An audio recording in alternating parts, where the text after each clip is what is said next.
13 ਨੂੰ 113। ਸਤਿ ਸ਼੍ਰੀ ਅਕਾਲ। ਸਤਿ ਸ਼੍ਰੀ ਅਕਾਲ ਜੀ। ਸਤਿ ਸ਼੍ਰੀ ਅਕਾਲ। ਆਪ ਸਭ ਨੂੰ ਸਵਾਗਤ ਹੈ ਅੱਜ ਸਿੱਖਿਆ ਵਿਭਾਗ ਦੇ ਐਜੂਸੈਟ ਪ੍ਰੋਗਰਾਮ ਦੇ ਵਿੱਚ, ਜਿਸ ਦਾ ਵਿਸ਼ਾ ਹੈ ਪਰਾਲੀ ਨੂੰ ਸਾੜਨ ਤੋਂ ਆਪਾਂ ਕਿਵੇਂ ਜਿਹੜਾ ਹੈ ਬਚ ਸਕਦੇ ਹਾਂ ਅਤੇ ਹੋਰ ਇਸ ਦੇ ਕੀ ਨੁਕਸਾਨ ਹੁੰਦੇ ਹਨ ਅਤੇ ਇਸ ਤੋਂ ਵਿਭਾਗ ਵੱਲੋਂ ਅਤੇ ਸਰਕਾਰ ਵੱਲੋਂ ਕੀ ਯਤਨ ਕੀਤੇ ਜਾ ਰਹੇ ਹਨ। ਮੇਰੇ ਨਾਲ ਹਨ ਡਾਕਟਰ ਜਸਵਿੰਦਰ ਸਿੰਘ ਜੀ, ਜੋ ਕਿ ਸਰਕਾਰੀ ਸੀਨੀਅਰ ਸੈਕੰਡਰੀ ਸਕੂਲ ਕਲਿਆਣ ਤੋਂ ਬਹੁਤ ਹੀ ਵਧੀਆ ਢੰਗ ਨਾਲ ਬੱਚਿਆਂ ਨੂੰ ਗਾਈਡ ਕਰ ਰਹੇ ਹਨ। ਪਹਿਲਾਂ ਤਾਂ ਅਸੀਂ ਇਹਨਾਂ ਨੂੰ ਇੰਟਰਨੈਸ਼ਨਲ ਜੋ ਅਵਾਰਡ ਮਿਲਿਆ ਬੁੱਕ ਦਾ, ਉਸ ਦੀਆਂ ਵਧਾਈਆਂ ਦਿੰਦੇ ਹਾਂ। ਬਹੁਤ ਅਤੇ ਸਾਇੰਸ ਦੀ ਜਿਹੜੀ ਬੱਚਿਆਂ ਦੇ ਲਈ ਲਗਾਤਾਰ ਇਹ ਇੱਕ ਵੈਨ ਜਿਹੜੀ ਹੈ ਬਿਨਾਂ ਰੁਕੇ ਇਹਨਾਂ ਨੇ ਚਲਾਈ ਹੈ, ਉਸ ਦੇ ਲਈ ਵਧਾਈਆਂ ਦਿੰਦਾ ਹਾਂ। ਥੈਂਕ ਯੂ ਜੀ। ਅਤੇ ਆਪਾਂ ਫਿਰ ਸ਼ੁਰੂ ਕਰਦੇ ਹਾਂ ਪਰਾਲੀ ਸਾੜਨ ਦੇ ਜਿਹੜੇ ਨੁਕਸਾਨ ਆ ਉਹਨਾਂ ਬਾਰੇ ਅਤੇ ਜਾਣਕਾਰੀ ਲੈਂਦੇ ਹਾਂ ਡਾਕਟਰ ਸਾਹਿਬ। ਥੈਂਕ ਯੂ ਜੀ। ਤੋ ਬਹੁਤ ਹੀ ਸਤਿਕਾਰਯੋਗ ਪ੍ਰਿੰਸੀਪਲ ਸਾਹਿਬ, ਮੁਖੀ ਸਾਹਿਬਾਨ, ਅਧਿਆਪਕ ਸਾਹਿਬਾਨ ਅਤੇ ਪਿਆਰੇ ਪਿਆਰੇ ਵਿਦਿਆਰਥੀਓ, ਸਮੇਂ-ਸਮੇਂ 'ਤੇ ਸਕੂਲ ਸਿੱਖਿਆ ਵਿਭਾਗ ਪੰਜਾਬ ਹੈ ਜਿਹੜਾ ਉਹ ਇਹ ਜਿਹੇ ਉਪਰਾਲੇ ਕਰਦਾ ਹੈ ਕਿ ਅਸੀਂ ਜਾਗਰੂਕ ਕਰਦੇ ਰਹੀਏ ਅਤੇ ਕਿਤੇ ਨਾ ਕਿਤੇ ਇਹਦਾ ਅਸਰ ਸਾਨੂੰ ਦੇਖਣ ਨੂੰ ਮਿਲਦਾ ਹੀ ਹੈ। ਜਿਹੜਾ ਸਟਬਲ ਬਰਨਿੰਗ ਹੈ, ਪਰਾਲੀ ਨੂੰ ਸਾੜਨਾ, ਇੱਕ ਬਹੁਤ ਵੱਡਾ ਸਾਡੇ ਲਈ ਚੈਲੰਜ ਬਣਿਆ ਹੋਇਆ ਅੱਜ ਦੇ ਇਸ ਸਮੇਂ ਦੇ ਵਿੱਚ। ਔਰ ਤੁਸੀਂ ਦੇਖ ਰਹੇ ਹੋ ਪਿਛਲੇ 5-7 ਦਿਨਾਂ 'ਚ ਹੀ ਮੈਂ ਇਹ ਦੱਸਣਾ ਚਾਹਾਂਗਾ ਰਜਿੰਦਰ ਸਿੰਘ ਜੀ ਕਿ ਕੀ ਹਾਲ ਹੋ ਰਿਹਾ ਸੀਗਾ ਸਾਡਾ ਸੜਕਾਂ ਦੇ ਉੱਤੇ। ਤੇ ਮਤਲਬ ਵੀ 5:30 ਵਜੇ ਜੇ ਸੂਰਜ ਛਿਪਦਾ ਨਾ ਤਾਂ 4 ਵਜੇ ਐਂ ਲੱਗਣ ਲੱਗ ਜਾਂਦਾ ਸੀਗਾ ਵੀ ਹਨੇਰਾ ਪੈਣਾ ਸ਼ੁਰੂ ਹੋ ਗਿਆ। ਵਿਜ਼ਿਬਿਲਿਟੀ ਬਹੁਤ ਘੱਟ ਗਈ, ਬਹੁਤ ਜ਼ਿਆਦਾ ਮਤਲਬ ਪੂਰ ਹੋ ਗਈ ਸੀ ਵਿਜ਼ਿਬਿਲਿਟੀ। ਤਾਂ ਇਹ ਨੁਕਸਾਨ ਜਿਹੜਾ ਹੈ ਸਾਨੂੰ ਹੀ ਹੈ, ਅਸੀਂ ਆਪ ਹੀ ਅੱਗ ਲਾ ਕੇ ਆਪ ਹੀ ਆਪਣਾ ਹੀ ਨੁਕਸਾਨ ਕਰ ਰਹੇ ਹਾਂ। ਤਾਂ ਇਸ ਦੇ ਬਾਰੇ ਵਿਭਾਗ ਨੇ ਇਹ ਉਪਰਾਲਾ ਕੀਤਾ, ਸੋਚਿਆ, ਵਿਚਾਰਿਆ ਕਿ ਕਿਉਂ ਨਾ ਇਸ ਨੂੰ ਘਰ ਘਰ ਤੱਕ ਸੰਦੇਸ਼ ਨੂੰ ਪਹੁੰਚਾਇਆ ਜਾਵੇ। ਤਾਂ ਸਕੂਲ ਸਿੱਖਿਆ ਵਿਭਾਗ ਪੰਜਾਬ ਦਾ ਜੋ ਉਪਰਾਲਾ ਹੈ ਉਹਦੇ ਤਹਿਤ ਅੱਜ ਅਸੀਂ ਜੁੜੇ ਹਾਂ ਤੁਹਾਡੇ ਨਾਲ।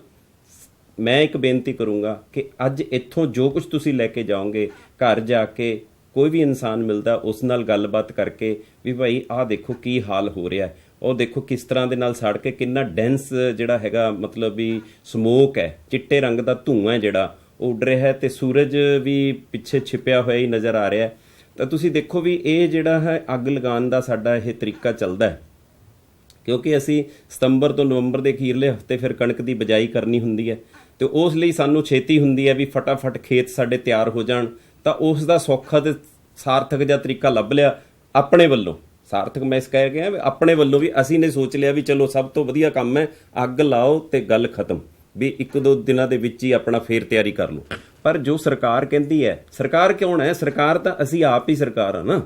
ਇਹ ਸਾਨੂੰ ਸੋਚਣਾ ਪਏਗਾ ਵੀ ਸਰਕਾਰ ਕੌਣ ਹੈ। ਸਰਕਾਰ ਅਸੀਂ ਆਪ ਹਾਂ। ਅਸੀਂ ਆਪ ਹੀ ਆਪਣੇ ਜੇ ਮਤਲਬ ਆਪਣੇ ਪਿੰਡ ਦੀ ਆਪਾਂ ਰੱਖਿਆ ਕਰ ਲਈ ਤਾਂ ਸਾਰੇ ਪਿੰਡ ਬਚ ਗਏ। ਤਾਂ ਇਸ ਕਰਕੇ ਸਾਨੂੰ ਇਹ ਦੇਖਣਾ ਪੈਣਾ ਹੈ ਵੀ ਪਰਾਲੀ ਜਿਹੜੀ ਸਾੜਨੀ ਹੈ, ਪਰਾਲੀ ਹੈ ਕੀ? ਸਭ ਤੋਂ ਪਹਿਲਾਂ ਤਾਂ ਇਹ ਗੱਲ ਹੈ ਵੀ ਇਹ ਜਿਹੜਾ ਹੈਗਾ ਜਦੋਂ ਅਸੀਂ ਝੋਨਾ ਲਾ ਕੇ ਹਟਦੇ ਹਾਂ ਤਾਂ ਉਸ ਤੋਂ ਬਾਅਦ ਜਿਹੜੀ ਰਹਿੰਦ ਖੂੰਦ ਹੁੰਦੀ ਹੈ ਉਹਨੂੰ ਸਾੜਨ ਦੀ ਪ੍ਰਕਿਰਿਆ ਜਿਹੜੀ ਉਹਨੂੰ ਪਰਾਲੀ ਨੂੰ ਸਾੜਨਾ ਕਿਹਾ ਜਾਂਦਾ। ਅਤੇ ਹਵਾ ਦੇ ਪ੍ਰਦੂਸ਼ਣਾਂ 'ਚੋਂ ਇੱਕ ਮੁੱਖ ਕਾਰਨ ਹੈ। ਦੇਖੋ ਜਿਹੜਾ ਅੱਗ ਲਗਾ ਰਿਹਾ ਰਜਿੰਦਰ ਜੀ ਇਨਸਾਨ, ਤੇ ਉਹ ਉਸ ਅੱਗ ਦੇ ਵਿੱਚ ਖੁਦ ਖੜਾ ਹੋਣਾ ਪੈਂਦਾ, ਉਸ ਫੇਰ ਕਿਤੇ ਜਾ ਕੇ ਅੱਗ ਲੱਗਦੀ ਹੈ। ਮਾਸਕ ਵੀ ਨਹੀਂ ਲਗਾਇਆ ਹੋਇਆ, ਕੁਝ ਵੀ ਨਹੀਂ। ਹਾਂ ਦੇਖੋ ਉਹ ਮਤਲਬ ਸਾਹ, ਦੇਖੋ ਜੇ ਉਹਨੂੰ ਸਾਹ ਕਿੱਥੋਂ ਆ ਰਿਹਾ ਹੋਊਗਾ ਤੁਸੀਂ ਅੰਦਾਜ਼ਾ ਲਗਾ ਸਕਦੇ ਹੋ ਵੀ ਆਕਸੀਜਨ ਬਿਲਕੁਲ ਹੀ ਨਾਮਾਤਰ ਹੋਣੀ ਆ ਉਸ ਜਗ੍ਹਾ ਤੇ। ਤੇ ਝੋਨੇ ਦੀ ਜਿਹੜੀ ਪਰਾਲੀ ਹੈ ਉਹਦਾ ਸਾੜਨ ਦਾ ਅਭਿਆਸ ਮੁੱਖ ਤੌਰ ਤੇ ਪੰਜਾਬ, ਹਰਿਆਣਾ ਤੇ ਯੂਪੀ ਦੇ ਮੈਦਾਨੀ ਇਲਾਕਿਆਂ ਦੇ ਵਿੱਚ ਹੁੰਦਾ ਹੈ। ਤੇ ਉਸ ਤੋਂ ਬਾਅਦ ਨਵੰਬਰ ਦੇ ਪਹਿਲੇ ਹਫ਼ਤੇ ਤੋਂ ਲੈ ਕੇ ਦਸੰਬਰ ਦੇ ਅੱਧ ਤੱਕ ਕਣਕ ਦੀ ਬਿਜਾਈ ਦਾ ਦੇਖੋ ਕਿਵੇਂ ਹਰੇ ਭਰੇ ਹੁਣ ਬਿਜਾਈ ਸ਼ੁਰੂ ਹੋ ਗਈ ਹੈ। ਤਾਂ ਲੇਕਿਨ ਪਿਛਲੇ ਸਮੇਂ ਦੇ ਵਿੱਚ ਜਿਹੜਾ ਸੰਤਾਪ ਅਸੀਂ ਨੇ ਹੰਢਾਇਆ ਤਾਂ ਉਹਦੇ ਕੀ ਸਿੱਟੇ ਨਿਕਲੇ, ਉਹਦੇ ਨਾਲ ਕੀ ਖਰਾਬੀਆਂ ਆਈਆਂ। ਸਿਹਤ ਖਰਾਬ ਹੋਈ, ਮਿੱਟੀ ਦੀ ਉਪਜਾਊ ਸ਼ਕਤੀ ਖਰਾਬ ਹੋਈ, ਮਤਲਬ ਅਸੀਂ ਕਾਲੀ ਦੇ ਵਿੱਚ ਪਤਾ ਹੀ ਨਹੀਂ ਕੀ ਕੁਝ ਨੁਕਸਾਨ ਕਰ ਬੈਠੇ ਹਾਂ। ਤਾਂ ਉਹਨਾਂ ਦਾ ਵਿਚਾਰ ਅਸੀਂ ਵਿਦਿਆਰਥੀਓ ਤੁਹਾਡੇ ਨਾਲ ਕਰ ਰਹੇ ਹਾਂ, ਕਿਉਂਕਿ ਆਉਣ ਵਾਲੇ ਸਮੇਂ ਦੇ ਵਿੱਚ ਤੁਸੀਂ ਨੇ ਇਹਨਾਂ ਜਗ੍ਹਾ ਤੇ ਆ ਕੇ ਬਿਰਾਜਮਾਨ ਹੋਣਾ, ਬੈਠਣਾ, ਇਹਨਾਂ ਜਗ੍ਹਾ ਨੂੰ ਸਾਂਭਣਾ। ਜੇ ਤੁਹਾਨੂੰ ਇਹਨਾਂ ਚੀਜ਼ਾਂ ਬਾਰੇ ਗਿਆਨ ਹੋਊਗਾ ਤਾਂ ਹੀ ਤੁਸੀਂ ਸੋਚ ਸਕਦੇ ਹੋ ਨਾ, ਨਹੀਂ ਤਾਂ ਤੁਸੀਂ ਸੋਚ ਹੀ ਨਹੀਂ ਸਕਦੇ। ਤਾਂ ਹੁਣ ਕਿਸਾਨ ਜਿਹੜਾ ਕਰ ਰਿਹਾ ਹੈ, ਪਰਾਲੀ ਨੂੰ ਅੱਗ ਲਗਾ ਦਿੱਤੀ ਗਈ। ਪੰਜਾਬ ਤੋਂ ਬਾਅਦ ਹਰਿਆਣੇ ਦਾ ਨੰਬਰ ਆ ਗਿਆ, ਯੂਪੀ ਵੀ ਪਿੱਛੇ ਨਹੀਂ ਹੈ। ਕਣਕ ਦੀ ਨਾੜ ਤੇ ਝੋਨੇ ਦੀ ਪਰਾਲੀ, ਤੇ ਸਭ ਤੋਂ ਉੱਪਰ ਜਿਹੜਾ ਹੈ ਨਾੜ ਨੂੰ ਅੱਗ ਲਗਾਉਣ ਦੇ ਵਿੱਚ ਉੱਤਰ ਪ੍ਰਦੇਸ਼, ਯੂਪੀ ਜਿਸ ਨੂੰ ਅਸੀਂ ਕਹਿ ਦਿੰਦੇ। ਇਹ ਸਾਰਾ ਕਿਉਂ ਹੋ ਰਿਹਾ ਰਜਿੰਦਰ ਜੀ? ਜਦੋਂ ਅਸੀਂ ਅੱਗ ਲਗਾਉਂਦੇ ਹਾਂ ਨਾ ਤਾਂ ਅੱਗ ਲਗਾਉਣ ਦੇ ਨਾਲ ਅਗਲੀ ਜਿਹੜੀ ਕਾਸ਼ਤ ਕਰਨੀ ਹੈ, ਅਸੀਂ ਅਗਲੀ ਖੇਤੀਬਾੜੀ ਤਿਆਰ ਕਰਨੀ ਹੈ, ਕਣਕ ਬੀਜਣੀ ਹੈ, ਤਾਂ ਉਹਦੇ ਲਈ ਅਸੀਂ ਜ਼ਮੀਨ ਨੂੰ ਸਾਫ਼ ਸੁਥਰਾ ਛੇਤੀ ਕਰਨਾ ਚਾਹੁੰਦੇ ਹਾਂ ਤੇ ਉਹ ਰਹਿੰਦ ਖੂੰਹਦ ਨੂੰ ਸਾੜ ਕੇ ਅਸੀਂ ਸਮਝਦੇ ਹਾਂ ਵੀ ਇਹ ਸ਼ਾਇਦ ਛੇਤੀ ਹੋ ਜਾਊਗਾ। ਹਾਂ, ਛੇਤੀ ਹੋ ਜਾਂਦਾ ਹੋਊਗਾ, ਲੇਕਿਨ ਉਸ ਦੇ ਪਿੱਛੇ ਜਿਹੜੇ ਨੁਕਸਾਨ ਹੋਣ ਵਾਲੇ ਆ ਜਿਨ੍ਹਾਂ ਦੀ ਅੱਜ ਆਪਾਂ ਨੇ ਚਰਚਾ ਕਰਨੀ ਹੈ ਤੇ ਘਰ ਘਰ ਦੇ ਵਿੱਚ ਇਹ ਸੁਨੇਹਾ ਪਹੁੰਚਾਉਣਾ ਹੈ ਸਕੂਲ ਸਿੱਖਿਆ ਵਿਭਾਗ ਪੰਜਾਬ ਵੱਲੋਂ ਕਿ ਇਹਦੇ ਖਤਰੇ ਦੇਖੋ ਜੀ। ਪਹਿਲਾਂ ਤਾਂ ਸਭ ਤੋਂ ਪਹਿਲਾ ਵੱਡਾ ਖਤਰਾ ਜਿਹੜਾ ਪ੍ਰਦੂਸ਼ਣ, ਪ੍ਰਦੂਸ਼ਣ, ਪਰ ਦਾ ਮਤਲਬ ਪਰਾਈ ਚੀਜ਼ ਵਿੱਚ ਆ ਕੇ ਹਵਾ ਦੇ ਵਿੱਚ ਰਲ ਗਈ ਤੇ ਉਹਨੂੰ ਦੂਸ਼ਿਤ ਕਰਤਾ, ਪ੍ਰਦੂਸ਼ਿਤ ਹੋ ਗਿਆ। ਤਾਂ ਪ੍ਰਦੂਸ਼ਣ ਦਾ ਯੋਗਦਾਨ ਹੈ ਜਿਹੜਾ ਵਾਯੂਮੰਡਲ ਵਿੱਚ, ਦੇਖੋ ਉਦਯੋਗਿਕ ਵਾਹਨਾਂ, ਉਦਯੋਗਾਂ ਤੋਂ ਨਿਕਲਦਾ ਹੋਇਆ ਧੂਆਂ, ਠੀਕ ਹੈ, ਉਹ ਵੀ ਖਰਾਬ ਕਰਦਾ। ਵਾਹਨ ਜਿਹੜੇ ਅਸੀਂ ਚਲਾ ਰਹੇ ਹਾਂ, ਚਾਹੇ ਉਹ ਕੋਈ ਕਾਰ ਹੈ, ਚਾਹੇ ਕੋਈ ਟਰੱਕ ਹੈ, ਚਾਹੇ ਕੋਈ ਜੀਪ ਹੈ, ਮਤਲਬ ਉਹਨਾਂ ਦੇ ਵਿੱਚੋਂ ਨਿਕਲਦਾ ਹੋਇਆ ਧੂਆਂ ਵੀ ਖਰਾਬ ਕਰਦਾ। ਤੇ ਉਸ ਤੋਂ ਬਾਅਦ ਤੀਸਰਾ ਨੰਬਰ ਸਾਡਾ ਆ ਜਾਂਦਾ ਪਰਾਲੀ ਨੂੰ ਸਾੜਨ ਦਾ। ਮਤਲਬ ਇੱਕ ਤਾਂ ਅਸੀਂ ਉਦਯੋਗ ਲਗਾਏ ਵੀ ਤਰੱਕੀ ਕਰਾਂਗੇ, ਉਹਦਾ ਪ੍ਰਦੂਸ਼ਣ ਹੋਇਆ। ਫਿਰ ਅਸੀਂ ਨੇ ਜਿਹੜਾ ਹੈਗਾ ਇਹ ਪਰਾਲੀ ਨੂੰ ਸਾੜਨਾ ਸ਼ੁਰੂ ਕਰਤਾ, ਇਸ ਦੇ ਨਾਲ ਕਿੰਨਾ ਸਾਡੇ ਕੋਲ ਧੂਆਂ ਹੋ ਰਿਹਾ। ਫਿਰ ਵਾਹਨ ਜਿਹੜੇ ਚਲਾਉਂਦੇ ਅਸੀਂ ਉਹਨਾਂ ਤੋਂ ਬਿਨਾਂ ਅਸੀਂ ਰਹਿ ਨਹੀਂ ਸਕਦੇ, ਕਿਉਂਕਿ ਅੱਜ ਦਾ ਯੁੱਗ ਆਪਾਂ ਦੇਖ ਸਕਦੇ ਹਾਂ ਵੀ ਵਾਹਨ ਤੋਂ ਬਿਨਾਂ ਸੰਭਵ ਹੀ ਨਹੀਂ ਹੈ। ਪਿੱਛੇ ਦੀਵਾਲੀ ਤੇ ਹੋਰ ਵੀ ਕੋਈ ਤਿਉਹਾਰ ਲੰਘ ਕੇ ਗਏ, ਉੱਥੇ ਬੱਚਿਆਂ ਨੇ ਤੇ ਕਈਆਂ ਨੇ ਜਿਹੜੇ ਜਾਗਰੂਕ ਨਹੀਂ ਸੀ ਉਹਨਾਂ ਨੇ ਪਟਾਕੇ ਵੀ ਚਲਾਏ ਆ, ਉਸ ਨਾਲ ਵੀ ਬਹੁਤ ਜ਼ਿਆਦਾ ਪ੍ਰਦੂਸ਼ਣ। ਬਿਲਕੁਲ ਬਿਲਕੁਲ ਬਿਲਕੁਲ, ਉਹ ਵੀ ਇੱਕ ਵੱਡਾ ਕਾਰਨ ਹੈ। ਦੇਖੋ ਇੱਕ ਜਗ੍ਹਾ ਦੇ ਉੱਤੇ ਜਦੋਂ ਅਸੀਂ ਐ ਸਮਝਦੇ ਹਾਂ ਵੀ ਬਰਤਨ ਦੇ ਵਿੱਚ ਪਾਣੀ ਭਰਨ ਵਾਲਾ ਹੀ ਹੈ ਤੇ ਉੱਤੋਂ ਥੋੜਾ ਜਿਹਾ ਹੋਰ ਪਾ ਦਈਏ, ਬਰਤਨ ਡੁੱਲਣ ਲੱਗ ਪੈਂਦਾ। ਤੇ ਪਹਿਲਾਂ ਹੀ ਸਾਡਾ ਤਾਂ ਆਸਮਾਨ ਜਿਹੜਾ ਖਰਾਬ ਹੋਇਆ ਪਿਆ ਸੀ, ਕਿਉਂ ਚਲਾਣੇ ਸੀ ਅਸੀਂ ਪਟਾਕੇ, ਠੀਕ ਹੈ ਨਾ ਜੀ। ਤਾਂ ਉਹ ਪਟਾਕੇ ਜਿਹੜੇ ਚਲਾ ਕੇ ਅਸੀਂ ਹੋਰ ਵਾਤਾਵਰਨ ਨੂੰ ਦੂਸ਼ਿਤ ਕਰਤਾ। ਮਤਲਬ ਕਿਤੇ ਤਾਂ ਅਸੀਂ ਇਹ ਸੁਨੇਹਾ ਲੈ ਕੇ ਆ ਰਹੇ ਹਾਂ ਵੀ ਇਹ ਵੀ ਰੋਕੀਏ, ਅਸੀਂ ਪਰਾਲੀ ਸਾੜਨੀ ਵੀ ਰੋਕੀਏ, ਪਰ ਜੇ ਤੁਸੀਂ ਪਟਾਕੇ ਚਲਾਣੇ ਨਹੀਂ ਬੰਦ ਕਰਦੇ ਹੋ ਤਾਂ ਪਰਾਲੀ ਸਾੜਨ ਦਾ ਰੋਕਣ ਦਾ ਤੁਸੀਂ ਕਿਵੇਂ ਉਪਰਾਲਾ ਕਰ ਸਕਦੇ ਹੋ? ਇੱਕ ਛੋਟੇ ਛੋਟੇ ਪਟਾਕੇ ਚਲਾ ਕੇ ਤੁਸੀਂ ਆਪਣੇ ਮਨ ਦੀ ਖੁਸ਼ੀ ਦੇ ਲਈ ਕਿੰਨੇ ਹੀ ਮਤਲਬ ਜੀਵਾਂ ਦਾ ਘਾਤ ਕਰ ਰਹੇ ਹੋ। ਤਾਂ ਇਹ ਇਨਸਾਨ ਨੂੰ ਸੋਚਣਾ ਪਏਗਾ ਕਿ ਇਹ ਅਸੀਂ ਕਿਸ ਤਰ੍ਹਾਂ ਦੇ ਕਿਹੜੇ ਪਾਸੇ ਜਾ ਰਹੇ ਹਾਂ। ਤਾਂ ਇਹ ਹੈ ਜੀ ਸਾਡੇ ਕੋਲ CRB, ਕ੍ਰੌਪ ਰੈਜ਼ੀਡਿਊ ਬਰਨਿੰਗ, ਠੀਕ ਹੈ। ਤੇ ਇੰਪੈਕਟਸ ਕੀ ਹੋ ਰਹੇ ਹਨ ਜਦੋਂ ਹੀ ਅਸੀਂ ਕਿਸੇ ਵੀ ਫਸਲ ਦੇ ਪਿੱਛੇ ਜੋ ਬਚ ਜਾਂਦਾ ਹੈ ਤੇ ਉਸ ਨੂੰ ਅਸੀਂ ਅੱਗ ਲਗਾ ਦਿੰਨੇ ਆ, ਜਲਾ ਦਿੰਨੇ ਆ, ਤਾਂ ਉਹਦੇ ਹੋਣ ਵਾਲੇ ਨੁਕਸਾਨ ਤੁਸੀਂ ਦੇਖ ਸਕਦੇ ਹੋ ਸਾਹਮਣੇ ਸਕਰੀਨ ਦੇ ਉੱਤੇ ਤੁਹਾਨੂੰ ਦਿਖਾਏ ਜਾ ਰਹੇ ਹਨ। ਕਲਾਈਮੇਟ ਪੋਲਿਊਟੈਂਟਸ ਆ ਗਏ, ਸਮੋਕ ਤੇ ਹੇਜ਼, ਐਰੋਸੋਲਸ, ਪਾਰਟੀਕੂਲੇਟਸ, ਕ੍ਰੋਨਿਕ ਹਾਰਟ ਐਂਡ ਲੰਗ ਡਿਜ਼ੀਜ਼ਸ। ਤੇ ਮਨੁੱਖ ਵੀ ਪਿੱਛੇ ਨਹੀਂ ਹੈ। ਜੇ ਹਵਾ ਖਰਾਬ ਕੀਤੀ ਹੈ ਤੇ ਸਾਡੇ ਫੇਫੜਿਆਂ ਦੀਆਂ ਤੇ ਦਿਲ ਦੀਆਂ ਬਿਮਾਰੀਆਂ ਤਿਆਰ ਹੈ, ਬਹੁਤ ਜ਼ਿਆਦਾ। ਡਿਕਲਾਈਨਿੰਗ ਸੋਇਲ ਫਰਟੀਲਿਟੀ, ਤੇ ਭੂਮੀ ਦੀ ਜਿਹੜੀ ਉਪਜਾਊ ਸ਼ਕਤੀ ਹੈ ਤੁਸੀਂ ਸਮਝ ਲਓ। ਤੇ atmosphere AQI, air quality index ਸਾਡਾ ਕੀ ਹੋ ਗਿਆ? ਮੈਂ ਪਿੱਛੇ ਜੇ 3-4 ਦਿਨ ਪਹਿਲਾਂ ਪੜ੍ਹ ਰਿਹਾ ਸੀ, ਖੰਨੇ ਦਾ 417 ਦੱਸ ਰਹੇ ਸੀ।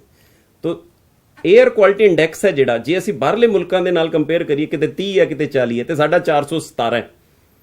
ਤੇ ਅਸੀਂ ਕਿੱਧਰ ਨੂੰ ਜਾ ਰਹੇ ਹਾਂ? ਅੱਜ ਕੱਲ ਹਰੇਕ ਦੇ ਹੱਥ 'ਚ ਮੋਬਾਈਲ ਹੈ, ਉਹਦੇ ਜਿਹੜਾ ਐਪ ਵੀ ਆ ਪਤਾ ਲੱਗ ਜਾਂਦਾ, ਡਾਟਾ ਨਾਲ ਦੀ ਨਾਲ ਪਤਾ ਲੱਗਦਾ ਜੀ। ਲੇਕਿਨ ਅਸੀਂ ਉਸ ਤੇ ਕਿੰਨਾ ਕੁ ਮਤਲਬ ਵੀ ਫੋਕਸ ਕਰ ਰਹੇ ਹਾਂ। ਜਿਹੜਾ ਐਟਮੋਸਫੈਰਿਕ ਐਨਵਾਇਰਨਮੈਂਟ ਹੈ, ਹਿਊਮਨ ਐਨਵਾਇਰਨਮੈਂਟ ਹੈ, ਸੋਇਲ, ਇਹ ਸਭ ਤਬਾਹ ਕਰਨ ਵੱਲ ਨੂੰ ਅਸੀਂ ਚੱਲੇ ਹੋਏ ਹਾਂ। ਜਿਹੜੇ ਸਾਡੇ ਕੋਲ ਉਪਯੋਗੀ ਬੈਕਟੀਰੀਆ ਸੀਗੇ ਜਾਂ ਹੋਰ, ਉਹ ਮਤਲਬ ਜਦੋਂ ਹੀ ਅਸੀਂ ਪਰਾਲੀ ਨੂੰ ਅੱਗ ਲਾਈ ਉਹਨਾਂ ਨੇ ਸੜ ਜਾਣਾ, ਖਤਮ ਹੋ ਜਾਣਾ। ਆਹ ਦੇਖੋ ਤੁਸੀਂ ਹੁਣ ਅੰਦਾਜ਼ਾ ਲਗਾ ਲਓ ਵੀ ਪਾਰਟੀਕੂਲੇਟਸ ਫਰਮ ਸਟਬਲ ਬਰਨਿੰਗ ਪੈਨੀਟ੍ਰੇਟ ਥਰੂ ਟ੍ਰੈਕੀਆ। ਇਹ ਦਿਖਾਇਆ ਗਿਆ ਕਿ ਕਿਸ ਤਰ੍ਹਾਂ ਦੇ ਨਾਲ ਜਦੋਂ ਧੂਆਂ ਹੋਇਆ ਤੇ ਧੂਏ ਦੇ ਨਾਲ ਉਹ ਜਿਹੜੇ ਛੋਟੇ ਕਣ ਹੈ ਜਿਹੜੇ ਕਿ ਮਾਈਕਰੋਬਸ ਮਤਲਬ ਦਿਖਦੇ ਵੀ ਨਹੀਂ ਹੈ ਸਾਨੂੰ ਅੱਖਾਂ ਦੇ ਨਾਲ, ਤੇ ਉਹ ਅੰਦਰ ਚਲੇ ਗਏ ਟ੍ਰੈਕੀਆ ਦੇ ਵਿੱਚ। ਸਾਹ ਨਾਲੀ ਹੈ ਜਿਹੜੀ ਸਾਡੀ, ਠੀਕ ਹੈ, ਉੱਥੋਂ ਲੰਗਸ 'ਚ ਪਹੁੰਚ ਗਏ। ਬਲਗਮ ਖਾਂਸੀ, ਲੰਗਸ ਦਾ ਚੋਕ ਹੋਣਾ ਹੈ ਜੀ, ਲੰਗਸ ਦਾ ਕਾਲਾਪਣ ਆ ਜਾਣਾ। ਫਿਰ ਉਸ ਤੋਂ ਬਾਅਦ ਜਿਹੜੀ ਪਲਮਨਰੀ ਐਂਡ ਲੰਗ ਫੰਕਸ਼ਨ ਹੈ ਜਿਹੜਾ, ਉਸ ਨੂੰ ਇਫੈਕਟ ਕਰਦਾ ਹੈ। ਸਾਹ ਲੈਣ ਦੇ ਵਿੱਚ ਦਿੱਕਤ ਆਉਂਦੀ ਹੈ, ਲੋਕ ਅਸਥਮੈਟਿਕ ਹੋ ਜਾਂਦੇ ਆ, ਦਮਾ ਜਿਸ ਨੂੰ ਕਿਹਾ ਜਾਂਦਾ ਆਪਾਂ। ਤੇ ਹਲ ਪਿੰਡਾਂ ਦੇ ਵਿੱਚ ਇਹ ਬਿਮਾਰੀ ਬਹੁਤ ਜ਼ਿਆਦਾ ਸਾਡੇ ਅਸੀਂ ਦੇਖਿਆ, ਕਿਉਂਕਿ ਉਹਦੇ ਆਲੇ ਦੁਆਲੇ ਕੀ ਹੈ, ਇੱਕ ਛੋਟਾ ਜਿਹਾ ਪਿੰਡ ਹੈ, ਉਹਦੇ ਆਲੇ ਦੁਆਲੇ ਖੇਤ ਹੈ ਤੇ ਖੇਤਾਂ ਦੇ ਵਿੱਚੋਂ ਧੂਆਂ ਨਿਕਲਣਾ, ਤੇ ਉਸ ਧੂਏ ਨੇ ਸਾਨੂੰ ਮਤਲਬ ਵੀ ਬਰਬਾਦ ਕਰਕੇ ਰੱਖ ਦੇਣਾ। ਤੇ ਪਰਾਲੀ ਨੂੰ ਸਾੜਨ ਨਾਲ ਵਾਤਾਵਰਣ ਵਿੱਚ ਕਾਰਬਨ ਮੋਨੋਆਕਸਾਈਡ, ਮੀਥੇਨ, ਦੇਖੋ ਇਹ ਕਾਰਬਨ, ਹਾਈਡਰੋਜਨ ਤੇ ਆਕਸੀਜਨ, ਇਹ ਤਿੰਨਾਂ ਦਾ ਖੇਡ ਚੱਲ ਰਿਹਾ ਸਾਰਾ ਸੰਸਾਰ ਦੇ ਵਿੱਚ, ਠੀਕ ਹੈ ਜੀ। ਇੱਕ ਕਾਰਬਨ ਹੈ, ਇੱਕ ਹਾਈਡਰੋਜਨ ਹੈ ਤੇ ਇੱਕ ਆਕਸੀਜਨ ਹੈ। ਹਾਈਡਰੋਜਨ ਤੇ ਆਕਸੀਜਨ ਮਿਲ ਕੇ ਜਿਹੜੀ ਹੈ ਸਾਡੇ ਕੋਲ ਪਾਣੀ ਬਣਾ ਦਿੰਦੀ ਹੈ। ਜਿਹੜੀ ਆਕਸੀਜਨ ਹੈ ਸਾਨੂੰ ਜਿਉਂਦੇ ਰੱਖਣ ਦਾ ਕੰਮ ਕਰਦੀ ਹੈ, ਜਿਹੜੀ CO2 ਹੈ ਪੌਦਿਆਂ ਨੂੰ ਜਿਉਂਦੇ ਰੱਖਣ ਦਾ ਕੰਮ ਕਰਦੀ ਹੈ। ਤੇ ਇਹ ਆਪਸ ਦੇ ਵਿੱਚ ਇੱਕ ਚੱਕਰ ਬਣਿਆ ਹੋਇਆ, ਤੇ ਉਸ ਦੇ ਨਾਲ ਹੀ ਇਹ ਸਾਰਾ ਕੁਝ ਚੱਲ ਰਿਹਾ। ਲੇਕਿਨ ਇਸ ਦੀ ਜੇ ਮਾਤਰਾ ਵੱਧ ਜਾਏਗੀ ਨਾ ਸਾਡੇ ਲਈ, ਤਾਂ ਉਹ ਮਤਲਬ ਵੀ ਸਾਡੇ ਬ੍ਰੇਨ ਦੇ ਵਿੱਚ ਜਿਹੜੀ ਆਕਸੀਜਨ ਪਹੁੰਚਣੀ ਹੈ ਉਸ ਨੂੰ ਪਹੁੰਚਣ ਤੋਂ ਰੋਕ ਦੇਗੀ। ਹਾਨੀਕਾਰਕ ਗੈਸਾਂ, ਇਸ ਲਈ ਇਹਨਾਂ ਦਾ ਨਾਮ ਕਿਹਾ ਗਿਆ। ਜਿਹੜੀ ਧੂਏ ਦੀ ਸੰਘਣੀ ਚਾਦਰ ਬਣ ਜੂਗੀ ਨਾ, ਤੇ ਉਹਦੇ ਨਾਲ ਹਵਾ ਦੀ ਗੁਣਵੱਤਾ ਤੇ ਖਰਾਬ ਹੋ ਜੂਗੀ, ਤੇ ਸਿਹਤ ਆਪੇ ਖਰਾਬ ਹੋਊਗੀ। ਤੁਸੀਂ ਅੰਦਾਜ਼ਾ ਲਗਾ ਸਕਦੇ ਹੋ ਵੀ ਕੀ ਹਾਲ ਹੋਊਗਾ ਸਾਡਾ।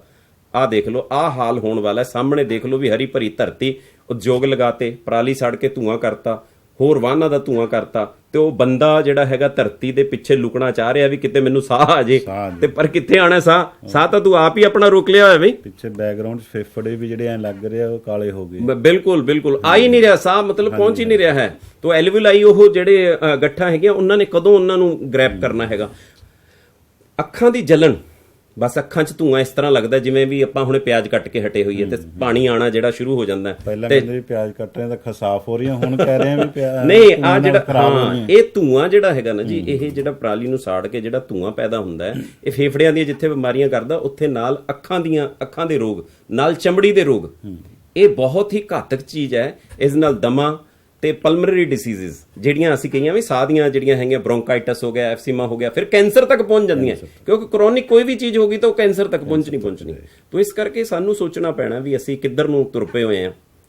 ਤਾਂ ਅਸਥਮਾ ਹੈ ਕਿ ਇੱਕ ਕ੍ਰੋਨਿਕ ਇਨਫਲੇਮੇਟਰੀ ਲੰਗ ਡਿਜ਼ੀਜ਼ ਹੈ, ਜਿਹੜੀ ਕਿ ਸਾਡੇ ਫੇਫੜਿਆਂ ਦੇ ਵਿੱਚ ਜਦੋਂ ਇਹ ਇਨਫੈਕਸ਼ਨ ਆ ਜਾਂਦੀ ਹੈ ਨਾ, ਤਾਂ ਉਸ ਵਕਤ ਸਾਹ ਆ ਗਿਆ, ਉਹ ਕਹਿੰਦਾ ਮੈਨੂੰ ਸਾਹ ਨਹੀਂ ਆ ਰਿਹਾ, ਮੈਨੂੰ ਕੋਈ ਮੇਰਾ ਉਪਚਾਰ ਕਰੋ। ਉਹ ਫਿਰ ਕਹਿੰਦੇ ਜੀ ਡਾਕਟਰ ਕੋਲ ਗਏ ਤਾਂ ਡਾਕਟਰ ਕਹਿੰਦਾ ਜੀ ਆ ਲੈ ਇਨਹੇਲਰ ਲੈ ਹੁਣ ਤੂੰ, ਹੈ ਨੀ। ਤਾਂ ਇਹ ਇਨਹੇਲਰ ਲਗਾਤਾ ਤਾਂ ਉਸ ਨੂੰ ਉੱਥੇ ਲਟਾਇਆ ਜਾਂਦਾ, ਫਿਰ ਮਤਲਬ ਟੈਂਪਰੇਰੀ ਇਲਾਜ ਹੈ ਇਹ। ਇੱਕ ਵਾਰੀ ਜੇ ਸਿਸਟਮ ਖਰਾਬ ਹੋ ਗਿਆ ਨਾ ਤਾਂ ਉਸ ਦੇ ਵਿੱਚ ਇਹ ਜੇ ਪ੍ਰਭਾਵ ਦੇਖੇ ਗਏ ਹਵਾ ਦੇ ਪ੍ਰਦੂਸ਼ਣ ਤੋਂ, ਕੈਸੇ ਮਤਲਬ ਵੀ ਕਾਰਡੀਓਵੈਸਕੂਲਰ ਜਿਹੜੀਆਂ ਦਿਲ ਦੀਆਂ ਬਿਮਾਰੀਆਂ ਹੈਗੀਆਂ, ਦੇਖ ਸਕਦੇ ਹੋ ਤੁਸੀਂ। ਉਹ ਨਾਰਮਲ 에ਅਰਵੇ ਹੈ ਤੇ ਇਸ ਤਰ੍ਹਾਂ ਅਸਥਮੈਟਿਕ 에ਅਰਵੇ ਹੈ, ਜਿਹੜਾ ਉਹ ਦੋਨਾਂ ਦੇ ਵਿੱਚ ਕੰਪੈਰੀਜ਼ਨ ਕਰਕੇ ਦਿਖਾਇਆ ਹੋਇਆ ਕਿ ਜਮਾ ਹੀ ਬਲੌਕ ਹੋ ਗਿਆ ਜੀ। ਹਾਂਜੀ ਹਾਂਜੀ, ਮਤਲਬ ਉਹ 에ਅਰਵੇ ਜਿਹੜਾ ਬਲੌਕ ਹੋਇਆ ਹੈ, ਉਹ ਬਲੌਕ ਹੋਣ ਦਾ ਕਾਰਨ ਕੀ ਹੈ ਕਿ ਸਾਡੇ ਫੇਫੜਿਆਂ ਦਾ ਜਿਹੜਾ ਹੈਗਾ ਇਨਫੈਕਸ਼ਨ ਆ ਗਈ। ਉਹ ਇਨਫੈਕਸ਼ਨ ਨੇ ਉਹਨੂੰ ਬਲੌਕ ਕਰਤਾ, ਖੂਨ ਨਹੀਂ ਜਾਊਗਾ ਤਾਂ ਫਿਰ ਦਿਲ ਨੇ ਕੀ ਕੰਮ ਕਰਨਾ? ਦਿਲ ਨੇ ਤਾਂ ਖੂਨ ਦੇ ਨਾਲ ਹੀ ਕੰਮ ਕਰਨਾ ਸੀ ਨਾ। ਤਾਂ ਇਹ ਵੀ ਵਿਗਿਆਨੀਆਂ ਨੇ ਲੱਭ ਕੇ ਦਿੱਤਾ ਸਾਨੂੰ ਵੀ 6.5 ਸਾਲ ਲਗਭਗ ਇੱਕ ਵਿਅਕਤੀ ਦੀ ਉਮਰ ਘਟ ਗਈ ਹੈ ਪਹਿਲਾਂ ਨਾਲੋਂ, ਐਵਰੇਜ ਉਮਰ, ਕਿਉਂਕਿ ਸਾਹ ਪ੍ਰੋਪਰ ਵਰਕ ਨਹੀਂ ਕਰ ਰਹੇ, ਪ੍ਰੋਪਰ ਸਾਡੀਆਂ ਮਸ਼ੀਨਾਂ 'ਚ ਕੰਮ ਹੀ ਨਹੀਂ ਕਰ ਰਹੀਆਂ, ਤੇ ਕਿਵੇਂ ਚੱਲੂਗਾ ਸਾਰਾ ਕੁਝ। ਤਾਂ ਦੇਖੋ ਜਿੱਥੇ ਸਿਹਤ ਖਰਾਬ ਹੁੰਦੀ ਆਪਾਂ ਨੇ ਦੇਖੀ ਹੈ, ਪਿਆਰੇ ਵਿਦਿਆਰਥੀਓ, ਅਧਿਆਪਕ ਸਾਥੀਓ, ਉੱਥੇ ਭੂਮੀ ਦਾ ਕੀ ਹਾਲ ਹੁੰਦਾ ਹੋਊਗਾ, ਹੈ ਨਾ। ਧੂਆਂ ਤਾਂ ਉੱਤੇ ਹੋ ਗਿਆ, ਤੇ ਜਿਹੜੀ ਸੜ ਰਹੀ ਹੈ ਵਿਚਾਰੀ, ਉਹਦਾ ਕੀ ਹਾਲ ਹੋਊਗਾ। ਜਿੱਥੇ ਅਸੀਂ ਕਿਹਾ ਪਵਨ ਗੁਰੂ ਪਾਣੀ ਪਿਤਾ ਮਾਤਾ ਧਰਤ ਮਹੱਤ, ਤੇ ਉਸ ਦਾ ਦੇਖੋ ਪਰਾਲੀ ਸਾੜਨ ਨਾਲ ਗਰਮੀ ਪੈਦਾ ਹੋਈ, ਮਿੱਟੀ 'ਚ ਪ੍ਰਵੇਸ਼ ਕਰ ਗਈ, ਉਪਯੋਗੀ ਰੋਗਾਣੂ ਅਤੇ ਨਮੀ ਦਾ ਨੁਕਸਾਨ ਹੋ ਗਿਆ, ਨਮੀ ਵੀ ਖਤਮ ਹੋ ਗਈ, ਪਾਣੀ ਜਿਹੜਾ ਸੀਗਾ ਸੁੱਕ ਗਿਆ, ਸਾਰਾ ਖੁਸ਼ਕੀ ਛਾ ਗਈ ਉੱਥੇ।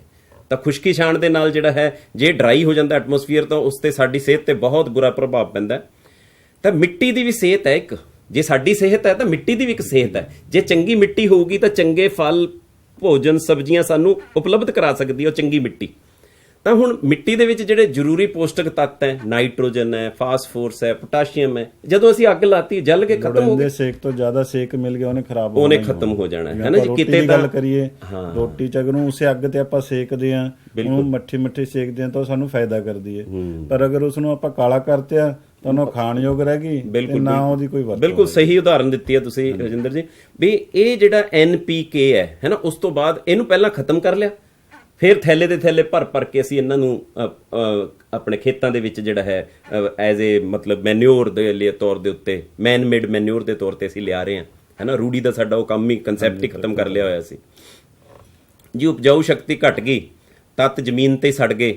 ਤਾਂ ਦੇਖੋ ਨਾ ਕਿਸ ਤਰ੍ਹਾਂ ਦੇ ਨਾਲ ਅੱਗ ਲੱਗੀ ਜਾ ਰਹੀ ਹੈ, ਅੱਗੇ ਦੀ ਅੱਗੇ ਵਧੀ ਜਾ ਰਹੀ ਹੈ, ਤੇ ਉਹ ਅੱਗ ਜਿਹੜੀ ਹੈ ਉਹ ਮਿੱਟੀ ਤੱਕ ਜਦੋਂ ਪਹੁੰਚਦੀ ਹੋਊਗੀ ਤਾਂ ਮਿੱਟੀ ਦੇ ਵਿੱਚ ਰਹਿਣ ਵਾਲੇ ਚੂਹੇ, ਸੱਪ, ਹੋਰ ਗੰਡੋਏ, ਉਹ ਥੱਲੇ ਨੂੰ ਭੱਜਣ ਦੀ ਕੋਸ਼ਿਸ਼ ਕਰਨਗੇ, ਪਰ ਥੱਲੇ ਹਾਰਡ ਹੈ, ਉੱਥੇ ਕਿੱਥੇ ਵੜਨਗੇ? ਉੱਥੇ ਹੀ ਉਹ ਦਮ ਘੁੱਟ ਕੇ ਮਰ ਜਾਣਾ ਉਹਨਾਂ ਨੇ। ਪਿਕਚਰ ਸਾਫ਼ ਦਿਖਾ ਰਹੀ ਹੈ ਡਾਕਟਰ ਸਾਹਿਬ ਕਿ ਇੱਧਰ ਜਿੱਥੇ ਅੱਗ ਨਹੀਂ ਹੈ ਉੱਥੇ ਗ੍ਰੀਨ ਹੈ, ਹਰਾ ਹੈ, ਤੇ ਪਿਛਲੇ ਪਾਸੇ ਜਿਹੜਾ ਹਰਾ ਉਹ ਵੀ ਕਾਲਾ ਹੋ ਗਿਆ, ਕਿਉਂਕਿ ਇਹ ਕਾਰਬਨ ਹੈ ਨਾ ਜੀ। ਇਹ ਕਾਰਬਨ ਹੈ, ਜਿਹੜੀ ਚੀਜ਼ ਨੂੰ ਜਲਾ ਦਾਂਗੇ ਉਸਨੇ, ਜਿਹਦੇ ਵਿੱਚ ਕਾਰਬਨ ਹੈ ਉਹਨੇ ਕਾਲੇ ਰੰਗ ਦਾ ਹੋ ਜਾਣਾ। ਤੋ ਜੋ ਮਿੱਟੀ 'ਚ ਪ੍ਰਵੇਸ਼ ਕਰ ਗਈ, ਉਪਯੋਗੀ ਰੋਗਾਣੂ ਤੇ ਨਮੀ ਦਾ ਸਾਡੇ ਕੋਲ ਨੁਕਸਾਨ ਹੋ ਗਿਆ, ਤੇ ਉਹ ਨੁਕਸਾਨ ਦੇ ਨਾਲ ਇੱਕ ਹੋਰ ਵੱਡਾ ਸਾਡਾ ਹੁਣ ਦੇਖਣ ਦੇ ਵਿੱਚ ਆਊਗਾ ਤੁਹਾਡੇ ਕੋਲ ਵੀ ਆਹ ਨਵੰਬਰ ਦਾ ਜਦੋਂ ਹੁਣ ਸਾਡਾ ਸੀਨ ਚੱਲ ਰਿਹਾ ਹੈ ਕਿ ਸਰਦੀਆਂ ਆ ਗਈਆਂ, ਪਰ ਇਹ ਹੋਇਆ ਕੀ ਹੈ? ਇਹ ਇੱਕ SMOG ਸਮੋਗ ਬਣ ਗਿਆ। ਇਹ ਧੂਆਂ ਪਰਾਲੀ ਨੂੰ ਸਾੜਨ ਵਾਲਾ, ਤੇ ਉਧਰੋਂ ਧੁੰਦ ਦਾ ਮੌਸਮ ਆ ਗਿਆ। ਧੂਆਂ ਤੇ ਧੁੰਦ, ਸਮੋਕ ਤੇ ਫੌਗ, ਦੋਏ ਇਕੱਠੇ ਹੋ ਕੇ ਸਮੋਗ ਬਣ ਗਿਆ। ਤੇ ਇਹਦਾ ਜਵਾਬ ਕੀ ਹੈ ਰਜਿੰਦਰ ਜੀ? ਪਰਾਲੀ ਨੂੰ ਸਾੜਨਾ, ਕਿਉਂਕਿ ਧੁੰਦ ਤਾਂ ਪੈਣੀ ਹੈ। ਇੱਕ ਸਾਡਾ ਸਮਾਂ ਹੈ ਵੀ ਜਿਹੜਾ ਹੈਗਾ ਠੰਡ ਨੇ ਵਧਣਾ, ਠੰਡ ਦੇ ਵਧਣ ਦੇ ਨਾਲ ਜਿਹੜਾ ਪਾਣੀ ਹੈ ਉਹ ਉੱਪਰ ਵਾਸ਼ਪਾਂ ਦੇ ਤੌਰ ਦੇ ਉੱਤੇ ਜਾਣਾ, ਫਿਰ ਠੰਡ ਦੇ ਕਰਕੇ ਉਹਨੇ ਧਰਤੀ ਤੇ ਰਹਿ ਜਾਣਾ, ਤੇ ਉਹ ਧਰਤੀ ਤੇ ਰਹਿਣ ਨਾਲ ਜੇ ਉਹਦੇ ਵਿੱਚ ਧੂਆਂ ਮਿਲ ਜਾਏਗਾ ਤਾਂ ਧੂਏ ਤੇ ਧੁੰਦ ਦਾ ਸੁਮੇਲ ਉਹਨੂੰ ਸਮੋਗ ਕਿਹਾ ਵਿਗਿਆਨੀਆਂ ਨੇ। ਤੇ ਹੁਣ ਇਸੇ ਕਰਕੇ ਲੋਕ ਕਹਿੰਦੇ ਹੁਣ ਜੀ ਬਰਸਾਤ ਆ ਜਾਏ, ਜੀ ਬਰਸਾਤ ਆਏਗੀ ਕਿੱਥੋਂ? ਉਹਨੂੰ এনवायरमेंट ਹੀ ਨਹੀਂ ਮਿਲਿਆ, ਉਸ ਨਮੀ ਉਹ ਖਤਮ ਕਰਤੀ ਜਦੋਂ ਅਸੀਂ, ਤਾਂ ਬਰਸਾਤ ਦਾ ਕਿੱਥੋਂ ਆਣਾ ਹੈ? ਤਾਂ ਇਹ ਤੁਸੀਂ ਦੇਖ ਸਕਦੇ ਹੋ ਕਿ ਇਹ ਜਿਹੜੀਆਂ ਗੈਸਾਂ ਇੱਥੋਂ ਨਿਕਲੀਆਂ ਜੀ, ਘਾਤਕ ਗੈਸਾਂ ਜਿਵੇਂ ਐਸਿਡਿਕ ਤੇਜ਼ਾਬੀ ਗੈਸਾਂ, ਸਲਫਰ ਡਾਈਆਕਸਾਈਡ ਹੈ ਨਾ, ਉਹ ਉੱਪਰ ਗਈ ਕਿਉਂਕਿ ਧੂਏ ਦੇ ਨਾਲ ਉੱਪਰ ਚਲੀ ਗਈ। ਜਦੋਂ ਉੱਪਰ ਚਲੀ ਗਈ ਤਾਂ ਉੱਪਰੋਂ ਜੇ ਮੀਂਹ ਪੈ ਗਿਆ, ਅਸੀਂ ਤਾਂ ਸਮਝਦੇ ਹਾਂ ਨਾ ਵੀ ਜੇ ਮੀਂਹ ਪੈ ਗਿਆ, ਅਸੀਂ ਤਾਂ ਸਮਝਦੇ ਹਾਂ ਮੀਂਹ ਪੈਣਾ ਬਹੁਤ ਵਧੀਆ, ਠੀਕ ਹੈ, ਮੀਂਹ ਨੇ ਸਾਫ਼ ਕਰ ਦੇਣਾ ਸਾਰਾ ਕੁਝ। ਲੇਕਿਨ ਜਦੋਂ ਹੀ ਮੀਂਹ ਪੈਣਾ ਤੇ ਨਾਲ ਸਲਫਰ ਡਾਈਆਕਸਾਈਡ ਨੇ ਜਦੋਂ ਮਿਲ ਜਾਣਾ ਨਾ, ਤਾਂ ਉੱਥੇ ਤੇਜ਼ਾਬੀ ਵਰਖਾ ਬਣ ਜਾਣੀ ਆ। ਉਹ ਵਰਖਾ ਆਮ ਵਰਖਾ ਨਹੀਂ ਹੈਗੀ ਜਿਹੜੀ ਆਮ ਵਰਖਾ ਅਸੀਂ ਦੇਖਦੇ ਹਾਂ, ਇਹ ਤੇਜ਼ਾਬੀ ਵਰਖਾ ਬਣ ਜਾਣੀ। ਉਸ ਤੇਜ਼ਾਬੀ ਵਰਖਾ ਨੇ ਸਾਡਾ ਹੋਰ ਨੁਕਸਾਨ ਕਰ ਦੇਣਾ।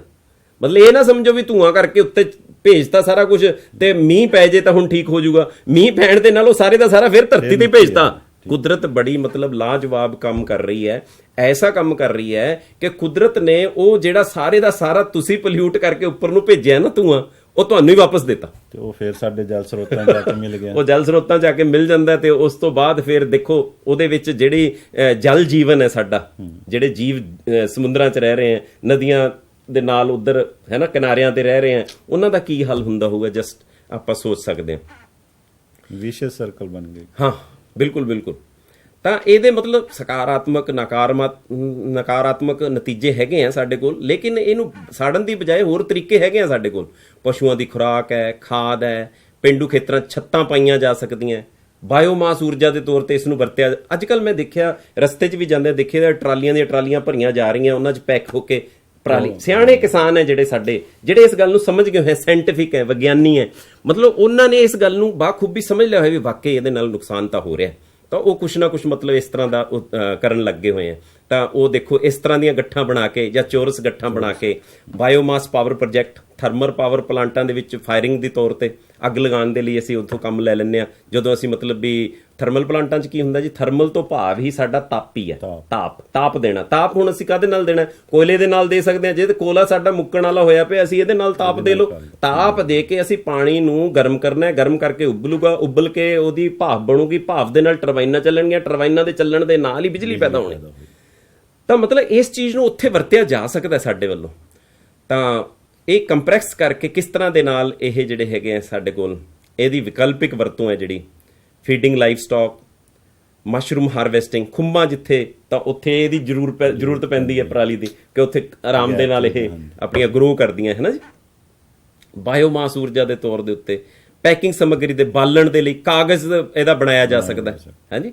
ਰਾਈਸ ਬ੍ਰਾਨ ਦੇ ਤੌਰ ਤੇ ਦਰਖਤਾਂ ਦੀ ਕਟਾਈ ਬਚ ਸਕਦੀ ਹੈ। ਤਾਂ ਮਤਲਬ ਇਹ ਵੀ ਇੱਕ ਤਾਂ ਦਰਖਤਾਂ ਦੀ ਰਹਿੰਦ ਖੂੰਹਦ ਹੈ ਜੀ, ਦੇਖਿਆ ਜਾਵੇ ਤਾਂ ਪੌਦਿਆਂ ਦੀ ਰਹਿੰਦ ਖੂੰਹਦ ਹੋਗੀ। ਉਹ ਦਰਖਤ ਥੋੜੇ ਵੱਡੇ ਹੋ ਜਾਂਦੇ ਆ, ਛੋਟੇ ਸਾਈਜ਼ ਦੇ ਵਿੱਚ ਰਹਿ ਕੇ, ਲੇਕਿਨ ਇਹ ਸਾਨੂੰ ਸੋਚਣਾ ਪੈਣਾ ਵੀ ਅਸੀਂ ਕਿੱਧਰ ਨੂੰ ਜਾ ਰਹੇ ਹਾਂ। ਪਰ ਦੇਖੋ ਸਰਕਾਰ ਵੱਲੋਂ ਜਿਹੜਾ ਹੈ ਸਮੇਂ-ਸਮੇਂ ਤੇ ਸੁਝਾਅ ਦਿੱਤੇ ਜਾਂਦੇ ਆ, ਕੋਸ਼ਿਸ਼ਾਂ ਕੀਤੀਆਂ ਜਾਂਦੀਆਂ। ਸਰਕਾਰ ਹੈ ਜਿਹੜੀ ਵਿਗਿਆਨੀਆਂ ਦਾ ਸਹਾਰਾ ਲੈਂਦੀ ਹੈ, ਵਿਗਿਆਨੀਆਂ ਨਾਲ ਵਿਚਾਰਾਂ ਵਟਾਂਦਰੇ ਕਰਕੇ ਸਾਡੀ PAU ਖੇਤੀਬਾੜੀ ਯੂਨੀਵਰਸਿਟੀ ਜਿਹੜੀ ਲੁਧਿਆਣੇ, ਬੜੀਆਂ ਰਿਸਰਚਿਜ ਹੁੰਦੀਆਂ ਇਸ ਗੱਲ ਤੇ। ਰੈਜ਼ੀਡਿਊ ਨੂੰ ਕਲੈਕਟ ਕੀਤਾ ਗਿਆ, ਫਿਰ ਉਹਨੂੰ ਟਰਾਂਸਪੋਰਟ ਕਰਕੇ ਫਿਰ ਅੱਗੇ ਲਿਜਾਇਆ ਜਾਂਦਾ ਹੈ, ਫਿਰ ਉਸ ਨੂੰ ਇਹ ਜਿਹੜੀਆਂ ਬੇਲਸ ਹੈ, ਗੱਠਾਂ, ਇਹਨਾਂ ਨੂੰ ਲਿਜਾ ਕੇ ਫਿਰ ਕੰਪਰੈਸ ਕੀਤਾ ਜਾਂਦਾ। ਇਹਨਾਂ ਨੂੰ ਕੰਪਰੈਸ ਕਰਕੇ ਫਿਰ ਪੂਰੇ ਦਾ ਪੂਰਾ ਐਜ਼ ਏ, ਜਿਵੇਂ ਐ ਸਮਝ ਲਓ ਵੀ ਇੱਕ ਕੋਇਲੇ ਦਾ ਜਿਹੜਾ ਹੈਗਾ ਇੱਕ ਕੰਟੇਨਰ ਆਪਾਂ ਨੇ ਸਿੱਟਿਆ, ਉਵੇਂ ਇੱਕ ਗੱਠ ਸਿੱਟਤੀ ਐਜ਼ ਏ ਫਿਊਲ, ਅਸੀਂ ਮਤਲਬ ਇਸ ਨੂੰ ਯੂਜ਼ ਕਰ ਸਕਦੇ ਹਾਂ। The bales or processed briquettes pellets are dispatched to the end user in a truck। ਤਾਂ ਉਹ ਟਰੱਕ ਦੇ ਵਿੱਚ ਟਰਾਂਸਪੋਰਟ ਕਰਕੇ ਜਿੱਥੇ ਸਾਨੂੰ ਲੋੜ ਹੈ, ਮਤਲਬ ਇਹਦੇ ਨਾਲ ਕੀ ਹੈ, ਸਟ੍ਰॉ ਬੈਂਕ ਕ੍ਰੀਏਟ ਕੀਤੇ ਜਾਣ। ਸਰਕਾਰ ਦਾ ਕੀ ਹੈ ਵੀ ਇੱਕ ਜਗ੍ਹਾ ਤੇ ਅਸੀਂ ਇੱਕ ਕਿਨਾਰਾ ਬਣਾ ਲਿਆ, ਠੀਕ ਹੈ ਜੀ, ਉੱਥੇ ਰੁਕ ਗਏ, ਉੱਥੇ ਇੱਕ ਸਟਾਕ ਕਰ ਲਿਆ, ਤਾਂ ਉਹ ਸਾਡਾ ਇੱਕ ਬੈਂਕ ਬਣ ਗਿਆ। ਸਟੋਰੇਜ ਮਤਲਬ ਜਿੱਥੇ ਕੀਤੀ ਜਾਏ, ਜਿਵੇਂ ਅਸੀਂ ਪੈਸੇ ਨੂੰ ਆਪਣੇ ਬੈਂਕਾਂ 'ਚ ਰੱਖਦੇ ਹਾਂ, ਇਸ ਤਰ੍ਹਾਂ ਹੀ ਇਹ ਸਾਡਾ ਇੱਕ ਤਰ੍ਹਾਂ ਦਾ ਪੈਸਾ ਹੈ। ਪਰ ਅੱਜ ਸਾਨੂੰ ਸਮਝ ਨਹੀਂ ਆ ਰਹੀ ਵੀ ਇਹ ਵੀ ਸਾਡਾ ਪੈਸਾ ਹੈ, ਤੇ ਪੈਸੇ ਨੂੰ ਅਸੀਂ ਕਿਵੇਂ ਮਤਲਬ ਜਲਾ ਰਹੇ ਹਾਂ। ਫਿਰ ਸਾਡੀ ਭਾਰਤੀ ਵਿਗਿਆਨੀ ਹੈ ਜਿਹੜੇ, ਉਹ ਪਿੱਛੇ ਨਹੀਂ ਹੈਗੇ, ਭਾਰਤੀ ਨਿਰਮਤ ਹੈਪੀ ਸੀਡਰ। ਇਹ ਹੈਪੀ ਸੀਡਰ ਆ ਗਿਆ ਜਿਹੜਾ ਰਹਿੰਦ ਖੂੰਹਦ ਨੂੰ ਛੋਟੇ-ਛੋਟੇ ਕਚਰਿਆਂ ਟੁਕੜਿਆਂ 'ਚ ਕੱਟ ਦਿੰਦਾ ਤੇ ਇੱਕਸਾਰ ਕਰਕੇ ਉਹਨੂੰ ਧਰਤੀ 'ਚ ਮਿਲਾ ਦਿੰਦਾ। ਇਹ ਵੀ ਇੱਕ ਵਿਕਲਪ ਹੈਗਾ ਰਜਿੰਦਰ ਜੀ ਸਾਡੇ ਕੋਲ। ਤਾਂ ਭਾਰਤ ਖੇਤੀ ਖੋਜ ਸੰਸਥਾਨ ਹੈ ਜਿਹੜਾ ਸਾਡਾ ਇੰਡੀਆ ਦਾ, ਜਿਹੜਾ ਹੈਗਾ ਇੱਕ ਐਂਜ਼ਾਈਮ ਬਾਇਓ ਡੀਕੰਪੋਜ਼ਰ ਘੋਲ ਵੀ ਬਣਾਇਆ ਇਹਨਾਂ ਨੇ। ਉਸ ਘੋਲ ਦਾ ਕੀ ਹੈ, ਛਿੜਕਾਅ ਕਰ ਦੇਣਾ ਵਾਢੀ ਤੋਂ ਬਾਅਦ। ਉਹ ਜੈਵਿਕ ਕਾਰਬਨ ਨੂੰ ਵਧਾਉਣ ਤੇ ਮਿੱਟੀ ਦੀ ਸਮੁੱਚੀ ਸਿਹਤ ਨੂੰ ਬਣਾ ਕੇ ਰੱਖਣ ਲਈ ਕੰਮ ਕਰ ਰਿਹਾ। ਸਾਡੇ ਕੋਲ 20 ਰੁਪਏ ਦੇ ਵਿੱਚ 1 ਟਨ ਕਚਰਾ ਹੈ ਜਿਹੜਾ ਉਹ ਉਸ ਨੂੰ ਡੀਕੰਪੋਜ਼ ਕਰ ਸਕਦਾ। ਤਾਂ ਮਤਲਬ ਇੰਨਾ ਇਹ ਸਸਤਾ ਇਲਾਜ ਹੈ ਸਾਡੇ ਕੋਲ। ਤਾਂ ਇਹ ਜਿਹੜਾ ਹੈਗਾ ਇਹ ਵੀ ਇੱਕ ਤਰ੍ਹਾਂ ਦਾ ਸੁਝਾਅ ਹੈ ਸਰਕਾਰ ਵੱਲੋਂ ਵੀ, ਇਹ ਵੀ ਕੀਤਾ ਜਾ ਸਕਦਾ ਹੈ। ਹੁਣ ਅਸੀਂ ਇਸ ਨੂੰ ਕਿੰਨਾ ਕੁ ਜ਼ਮੀਨੀ ਪੱਧਰ ਤੇ ਪਹੁੰਚਾ ਰਹੇ ਹਾਂ, ਇਹ ਸਾਡਾ ਇਹ ਪ੍ਰੋਗਰਾਮ ਕਰਨ ਦਾ ਮਕਸਦ ਵੀ ਇਹ ਹੈ ਵੀ ਘਰ ਘਰ ਦੇ ਵਿੱਚ ਇਹ ਚੀਜ਼ ਪਹੁੰਚ ਜੇ। ਕਈ ਵਾਰੀ ਕੀ ਹੁੰਦਾ ਵੀ ਵਿਦਿਆਰਥੀ ਪੜ੍ਹ ਰਹੇ ਆ, ਵਿਦਿਆਰਥੀ ਕਹਿੰਦੇ ਸਾਡੇ ਮਾਤਾ ਪਿਤਾ ਬਹੁਤੇ ਪੜ੍ਹੇ ਲਿਖੇ ਨਹੀਂ ਹੈਗੇ, ਉਹ ਭਾਵੇਂ ਪੜ੍ਹੇ ਲਿਖੇ ਨਹੀਂ ਪਰ ਉਹਨਾਂ ਨੂੰ ਸਮਝ ਸਾਡੇ ਨਾਲ ਵੱਧ ਹੁੰਦੀ ਹੈ, ਉਹ ਇਸ ਗੱਲ ਨੂੰ ਛੇਤੀ ਫਾਲੋ ਕਰਦੇ ਆ। ਪਰ ਹਾਂ ਜਿੱਥੇ ਸਾਨੂੰ ਹੁਣ ਕੀ ਕਰਨਾ, ਦੇਖ ਲਓ ਤੁਸੀਂ ਕੀ ਹਾਲ ਹੋ ਰਿਹਾ ਹੈ, ਇਹ ਅੱਗ ਕਿਸ ਤਰ੍ਹਾਂ ਦੇ ਨਾਲ ਲੱਗੀ ਹੋਈ ਹੈ ਤੇ ਪਿੱਛੇ ਦਰਖਤ ਜਿਹੜੇ ਹੈ ਕਿਸ ਤਰ੍ਹਾਂ ਦੇ, ਪਰ ਸਾਨੇ ਕੀ ਮੈਸੇਜ ਦਿੱਤਾ ਜੀ, ਸਟਾਪ ਦਾ ਸਮੋਕ। ਤਾਂ ਇਸ ਸਮੋਕ, ਇਸ ਧੂਏ ਨੂੰ ਰੋਕੋ ਭਾਈ, ਰੋਕੋ। ਜੇ ਇਸ ਨੂੰ ਨਾ ਰੋਕਿਆ ਤਾਂ ਸਾਡਾ ਆਉਣ ਵਾਲਾ ਸਮਾਂ ਕੈਸਾ ਹੋਣ ਵਾਲਾ। ਆਹ ਦੇਖ ਲਓ, ਇੱਕ ਸੁਨੇਹਾ ਜੀ, ਇਹ ਤੇ ਲਿਖਿਆ ਕੁਝ ਨਹੀਂ ਹੋਇਆ ਵੀ ਇੱਕ ਹੱਥ ਦੇ ਵਿੱਚ ਤੀਲੀ ਹੈ ਤੇ ਇੱਕ ਹੱਥ 'ਚ ਰੁਪਈਏ ਹੈ ਜੀ। ਹੁਣ ਜਾਂ ਤਾਂ ਉਹਨੂੰ ਤੀਲੀ ਲਾ ਕੇ ਫੂਕ ਦਿਓ, ਜੇ ਉਹਨੂੰ ਸਾੜੋਗੇ ਤਾਂ ਅੱਗੇ ਕੀ ਹੋਊਗਾ, ਧੂਆਂ ਹੋਊਗਾ, ਧੂਆਂ ਹੋਊਗਾ, ਬਿਮਾਰੀਆਂ ਹੋਣਗੀਆਂ, ਬਿਮਾਰੀਆਂ ਹੋਣਗੀਆਂ, ਭੂਮੀ ਵੀ ਖਰਾਬ, ਸਿਹਤ ਵੀ ਖਰਾਬ। ਜੇ ਇੱਧਰੋਂ ਰੁਪਈਏ ਆ ਗਏ, ਇਸੇ ਚੀਜ਼ ਦੇ ਰੁਪਈਏ ਆ ਗਏ ਜਿਹਨੂੰ ਸਾੜਨਾ ਸੀਗਾ, ਤਾਂ ਤੁਸੀਂ ਅੰਦਾਜ਼ਾ ਲਾ ਲਓ ਵੀ ਸਿਹਤ ਵੀ ਬਚ ਗਈ, ਜ਼ਮੀਨ ਵੀ ਬਚ ਗਈ ਤੇ ਸਾਰੇ ਹੋਰ ਜੀਵ ਜੰਤੂਆਂ ਨੂੰ ਵੀ ਬਚਾ ਲਿਆ। ਜਿਨ੍ਹਾਂ ਨੇ ਨਾ ਰੋਣਾ ਨਾ ਦੱਸਣਾ, ਉਹ ਜੀਵ ਜੰਤੂ ਸਾਡੇ ਸਾਰੇ ਬਚ ਗਏ। ਉਹਨਾਂ ਨੇ ਤਾਂ ਨਹੀਂ ਕੁਰਲਾਹਟ ਪਾਣੀ ਵੀ ਹਾਂ ਵੀ ਸਾਨੂੰ ਬਚਾ ਲਓ ਬਚਾ ਲਓ, ਪਰ ਅਸੀਂ ਉਹਨਾਂ ਨੂੰ ਬੇਜੁਬਾਨੇ ਜੀਵਾਂ ਨੂੰ ਇਸ ਤਰ੍ਹਾਂ ਹੀ ਮਾਰ ਦਿੰਨੇ ਆ, ਇਹ ਸਮਝਦੇ ਹੋਏ ਕਿ ਮਨੁੱਖ ਹੈ ਜਿਹੜਾ ਉਹ ਧਰਤੀ ਦਾ ਰਾਜਾ ਹੈ, ਇਹ ਸਮਝਦੇ ਹੋਏ ਉਹਨਾਂ ਨੂੰ ਵੈਸੇ ਹੀ ਅੱਗਾਂ ਲਾ ਦਿੱਤੀਆਂ ਜਾਂਦੀਆਂ। ਪਰ ਮੈਂ ਤਾਂ ਇਹੀ ਇੱਥੇ ਸੁਨੇਹਾ ਦੇਵਾਂਗਾ ਤੁਹਾਨੂੰ ਕਿ do not burn, now earn. ਹੁਣ ਸਮਾਂ ਕੀ ਹੈ ਵੀ ਭਾਈ ਜਲਾਓ ਨਾ, ਬਚਾਓ, ਕਮਾਓ। ਠੀਕ ਹੈ ਜੀ, ਕਮਾਈ ਕਰੋ। ਕਮਾਈ ਦਾ ਸਾਧਨ ਕੀ ਹੈ? ਸਰਕਾਰ ਕਹਿੰਦੀ ਵੀ ਲੋ ਜੀ ਅਸੀਂ ਖਰੀਦਣ ਨੂੰ ਤਿਆਰ ਹਾਂ। ਜੇ ਸਰਕਾਰ ਖਰੀਦਣ ਨੂੰ ਤਿਆਰ, ਸ਼ੁਰੂ ਤਾਂ ਕਰੀਏ ਨਾ, ਸ਼ੁਰੂ ਤਾਂ ਕਰੀਏ, ਸ਼ੁਰੂ ਕਰੋ। ਦੇਖੋ ਤੁਸੀਂ ਕਿੰਨਾ ਤੁਹਾਨੂੰ ਇਹਦਾ ਮੁਆਵਜ਼ਾ ਮਿਲ ਰਿਹਾ, ਕਿੰਨਾ ਮਿਲ ਰਿਹਾ, ਉਹਦਾ ਫਾਇਦਾ ਹੋਊਗਾ ਕਿ ਨੁਕਸਾਨ ਹੋਊਗਾ, ਤੁਸੀਂ ਕੈਲਕੂਲੇਸ਼ਨਸ ਕਰ ਸਕਦੇ ਹੋ। ਪਰ ਜਿੱਥੇ ਇਹ ਗੱਲ ਕਹੀ ਗਈ ਹੈ, ਇਹ ਵੀ ਸਿਆਣਪ ਦੇ ਨਾਲ ਘੋਖ ਕੇ ਕਹੀ ਗਈ ਹੈ ਵੀ do not burn, now earn. ਇਹ ਐਵੇਂ ਨਹੀਂ ਲਿਖ ਦਿੱਤੀ ਜਾਂਦੀ, ਇਸ ਦਾ ਮਤਲਬ ਇਹਦੇ ਵਿੱਚ ਕੁਝ ਨਾ ਕੁਝ ਸਾਨੂੰ ਫਾਇਦਾ ਮਿਲਣ ਵਾਲਾ। ਤੋ ਇਸ ਕਰਕੇ ਸਾਨੂੰ ਸੋਚਣਾ ਪਏਗਾ। ਇਹ ਦੇਖੋ, ਮੈਂ ਇੱਕ ਤਸਵੀਰ ਲੈ ਕੇ ਆਇਆ ਕਿ ਛੋਟੇ ਛੋਟੇ ਵਿਦਿਆਰਥੀ ਜਿਹੜੇ ਸਰਕਾਰੀ ਹਾਈ ਸਕੂਲ ਦੁਤਾਲ ਪਟਿਆਲਾ ਲਿਖਿਆ ਹੋਇਆ, ਕਿੰਨੇ ਸੁੰਦਰ ਸਾਡੇ ਸਕੂਲ ਹੈ, ਹਰੇ ਭਰੇ ਦਰਖਤ ਕਿੱਡੇ ਸੋਹਣੇ ਲੱਗ ਰਹੇ ਹੈ। ਤੇ ਮੈਂ ਹੁਣ ਪਿੱਛੇ ਜੇ 4-5 ਦਿਨ ਪਹਿਲਾਂ ਪੜ੍ਹ ਰਿਹਾ ਸੀਗਾ ਕਿ ਸਕੂਲ ਦੇ ਨੇੜੇ ਹੀ ਕਿਸੇ ਨੇ ਖੇਤਾਂ 'ਚ ਅੱਗ ਲਗਾਤੀ ਤੇ ਉਹ ਮਜਬੂਰੀ ਬੱਚੇ ਭੱਜਣੇ ਸ਼ੁਰੂ ਹੋ ਗਏ ਜਮਾਤਾਂ ਦੇ ਵਿੱਚ। ਤੇ ਧੂਏ ਦੇ ਵਿੱਚ ਕਦ ਤੱਕ ਬੈਠ ਸਕਦੇ? ਬੈਠ ਨਹੀਂ ਸਕਦੇ। ਤੇ ਪਿੰਡ ਦੇ ਵਿੱਚ ਜਿਹੜਾ ਸਕੂਲ ਹੈ ਉਹਦੇ ਆਲੇ ਦੁਆਲੇ ਕੀ ਹੈ ਜੀ? ਖੇਤ ਹੈ, ਖੇਤ ਹੈ। ਦੇਖੋ ਹਰਿਆ ਭਰਿਆ ਸਕੂਲ ਹੈ, ਲੇਕਿਨ ਇਸ ਹਰੇ ਭਰੇ ਸਕੂਲ ਦੇ ਵਿੱਚ ਜੇ ਆਲੇ ਦੁਆਲੇ ਅੱਗ ਲੱਗੀ ਹੋਊਗੀ, ਪਰਾਲੀ ਸੜ ਰਹੀ ਹੋਊਗੀ, ਇਸੇ ਲਈ ਉਹ ਬੱਚੇ ਆ ਜਿਹੜੇ ਲੈ ਕੇ ਖੜੇ ਆ ਸਾਡੇ ਕੋਲ ਵੀ ਆ ਤੁਹਾਨੂੰ ਬੇਨਤੀ ਕਰਦੇ ਆ ਅਸੀਂ ਵੀ ਭਾਈ ਪਰਾਲੀ ਨੂੰ ਨਾ ਸਾੜੋ।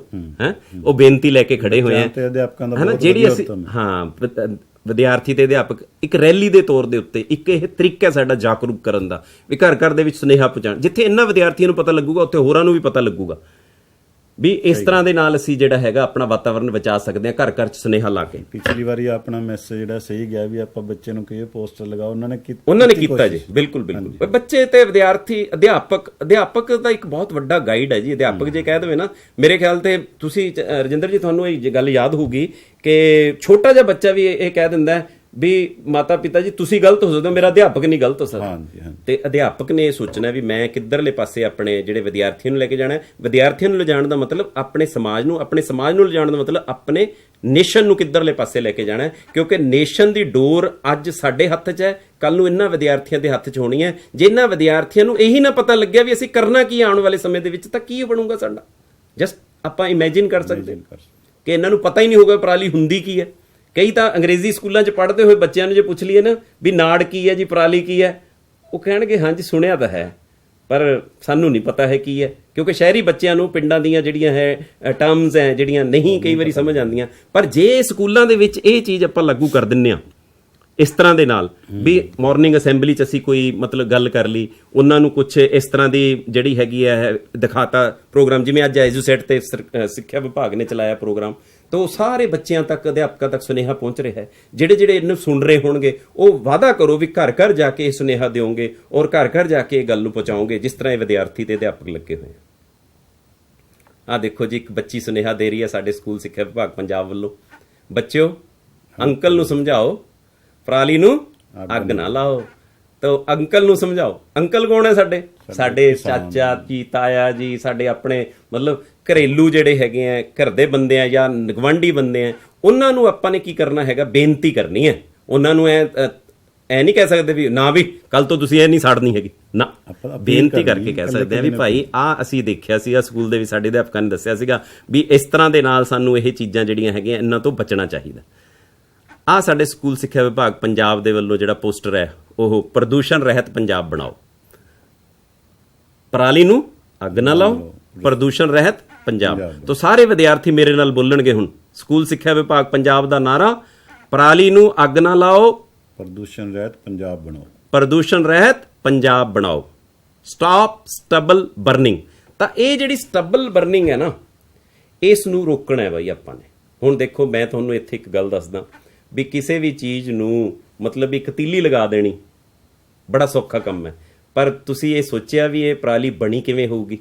ਚਲੋ ਆਓ ਆਪਾਂ ਥੋੜਾ ਜਿਹਾ ਇਹਦੇ ਤੇ ਚਾਨਣਾ ਪਾਉਂਦੇ ਹਾਂ, ਵਾਪਸ ਚੱਲਦੇ ਹਾਂ ਇੱਥੋਂ ਹੀ, ਅੱਗ ਤੋਂ ਆਪਾਂ ਵਾਪਸ ਮੁੜ ਜਾਈਏ। ਬਸ ਅੱਗ ਲਾਣ ਹੀ ਲੱਗੇ ਸੀਗੇ, ਆਪਾਂ ਵਾਪਸ ਹੋ ਜਾਓ ਵੀ ਪਰਾਲੀ ਉੱਥੇ ਖੜੀ ਹੈ, ਉਹ ਵੱਢੀ ਗਈ, ਉਹਦੇ ਵੱਢਣ ਤੋਂ ਪਹਿਲਾਂ ਉਹਦੇ ਨਾਲ ਦਾਣੇ ਸੀਗੇ, ਉਹ ਦਾਣਿਆਂ ਦੇ ਵਿੱਚੋਂ ਆਪਾਂ ਨੇ ਕੱਢ ਲਿਆ, ਝੋਨਾ ਸਾਡਾ ਬਾਹਰ ਆ ਗਿਆ ਹੋਇਆ। ਤਾਂ ਹੁਣ ਉਹ ਜਦੋਂ ਬਣ ਰਹੇ ਸੀ ਉਸ ਤੋਂ ਪਹਿਲਾਂ ਉਹਦਾ ਰੰਗ ਕੀ ਸੀ? ਹੁਣ ਤਾਂ ਸੁਨਹਿਰਾ ਰੰਗ ਸੀਗਾ, ਪਹਿਲਾਂ ਕਾਲਾ ਰੰਗ ਹੋਇਆ ਜਦੋਂ ਅਸੀਂ ਸਾੜੀ, ਫਿਰ ਉਹਦਾ ਸੁਨਹਿਰਾ ਰੰਗ ਸੀਗਾ ਉਸ ਤੋਂ ਪਹਿਲਾਂ। ਵਾਪਸ ਜਾ ਰਹੇ ਹਾਂ ਜੀ ਹੁਣ, ਤਾਂ ਹੁਣ ਉਹ ਜਿਹੜਾ ਸੁਨਹਿਰਾ ਰੰਗ ਸੀਗਾ ਪਹਿਲਾਂ ਹਰਾ ਸੀਗਾ, ਹਰਿਆਵਲ ਸੀ। ਹੁਣ ਉਹ ਹਰੇ ਤੋਂ ਪਹਿਲਾਂ ਕੀ ਸੀਗਾ?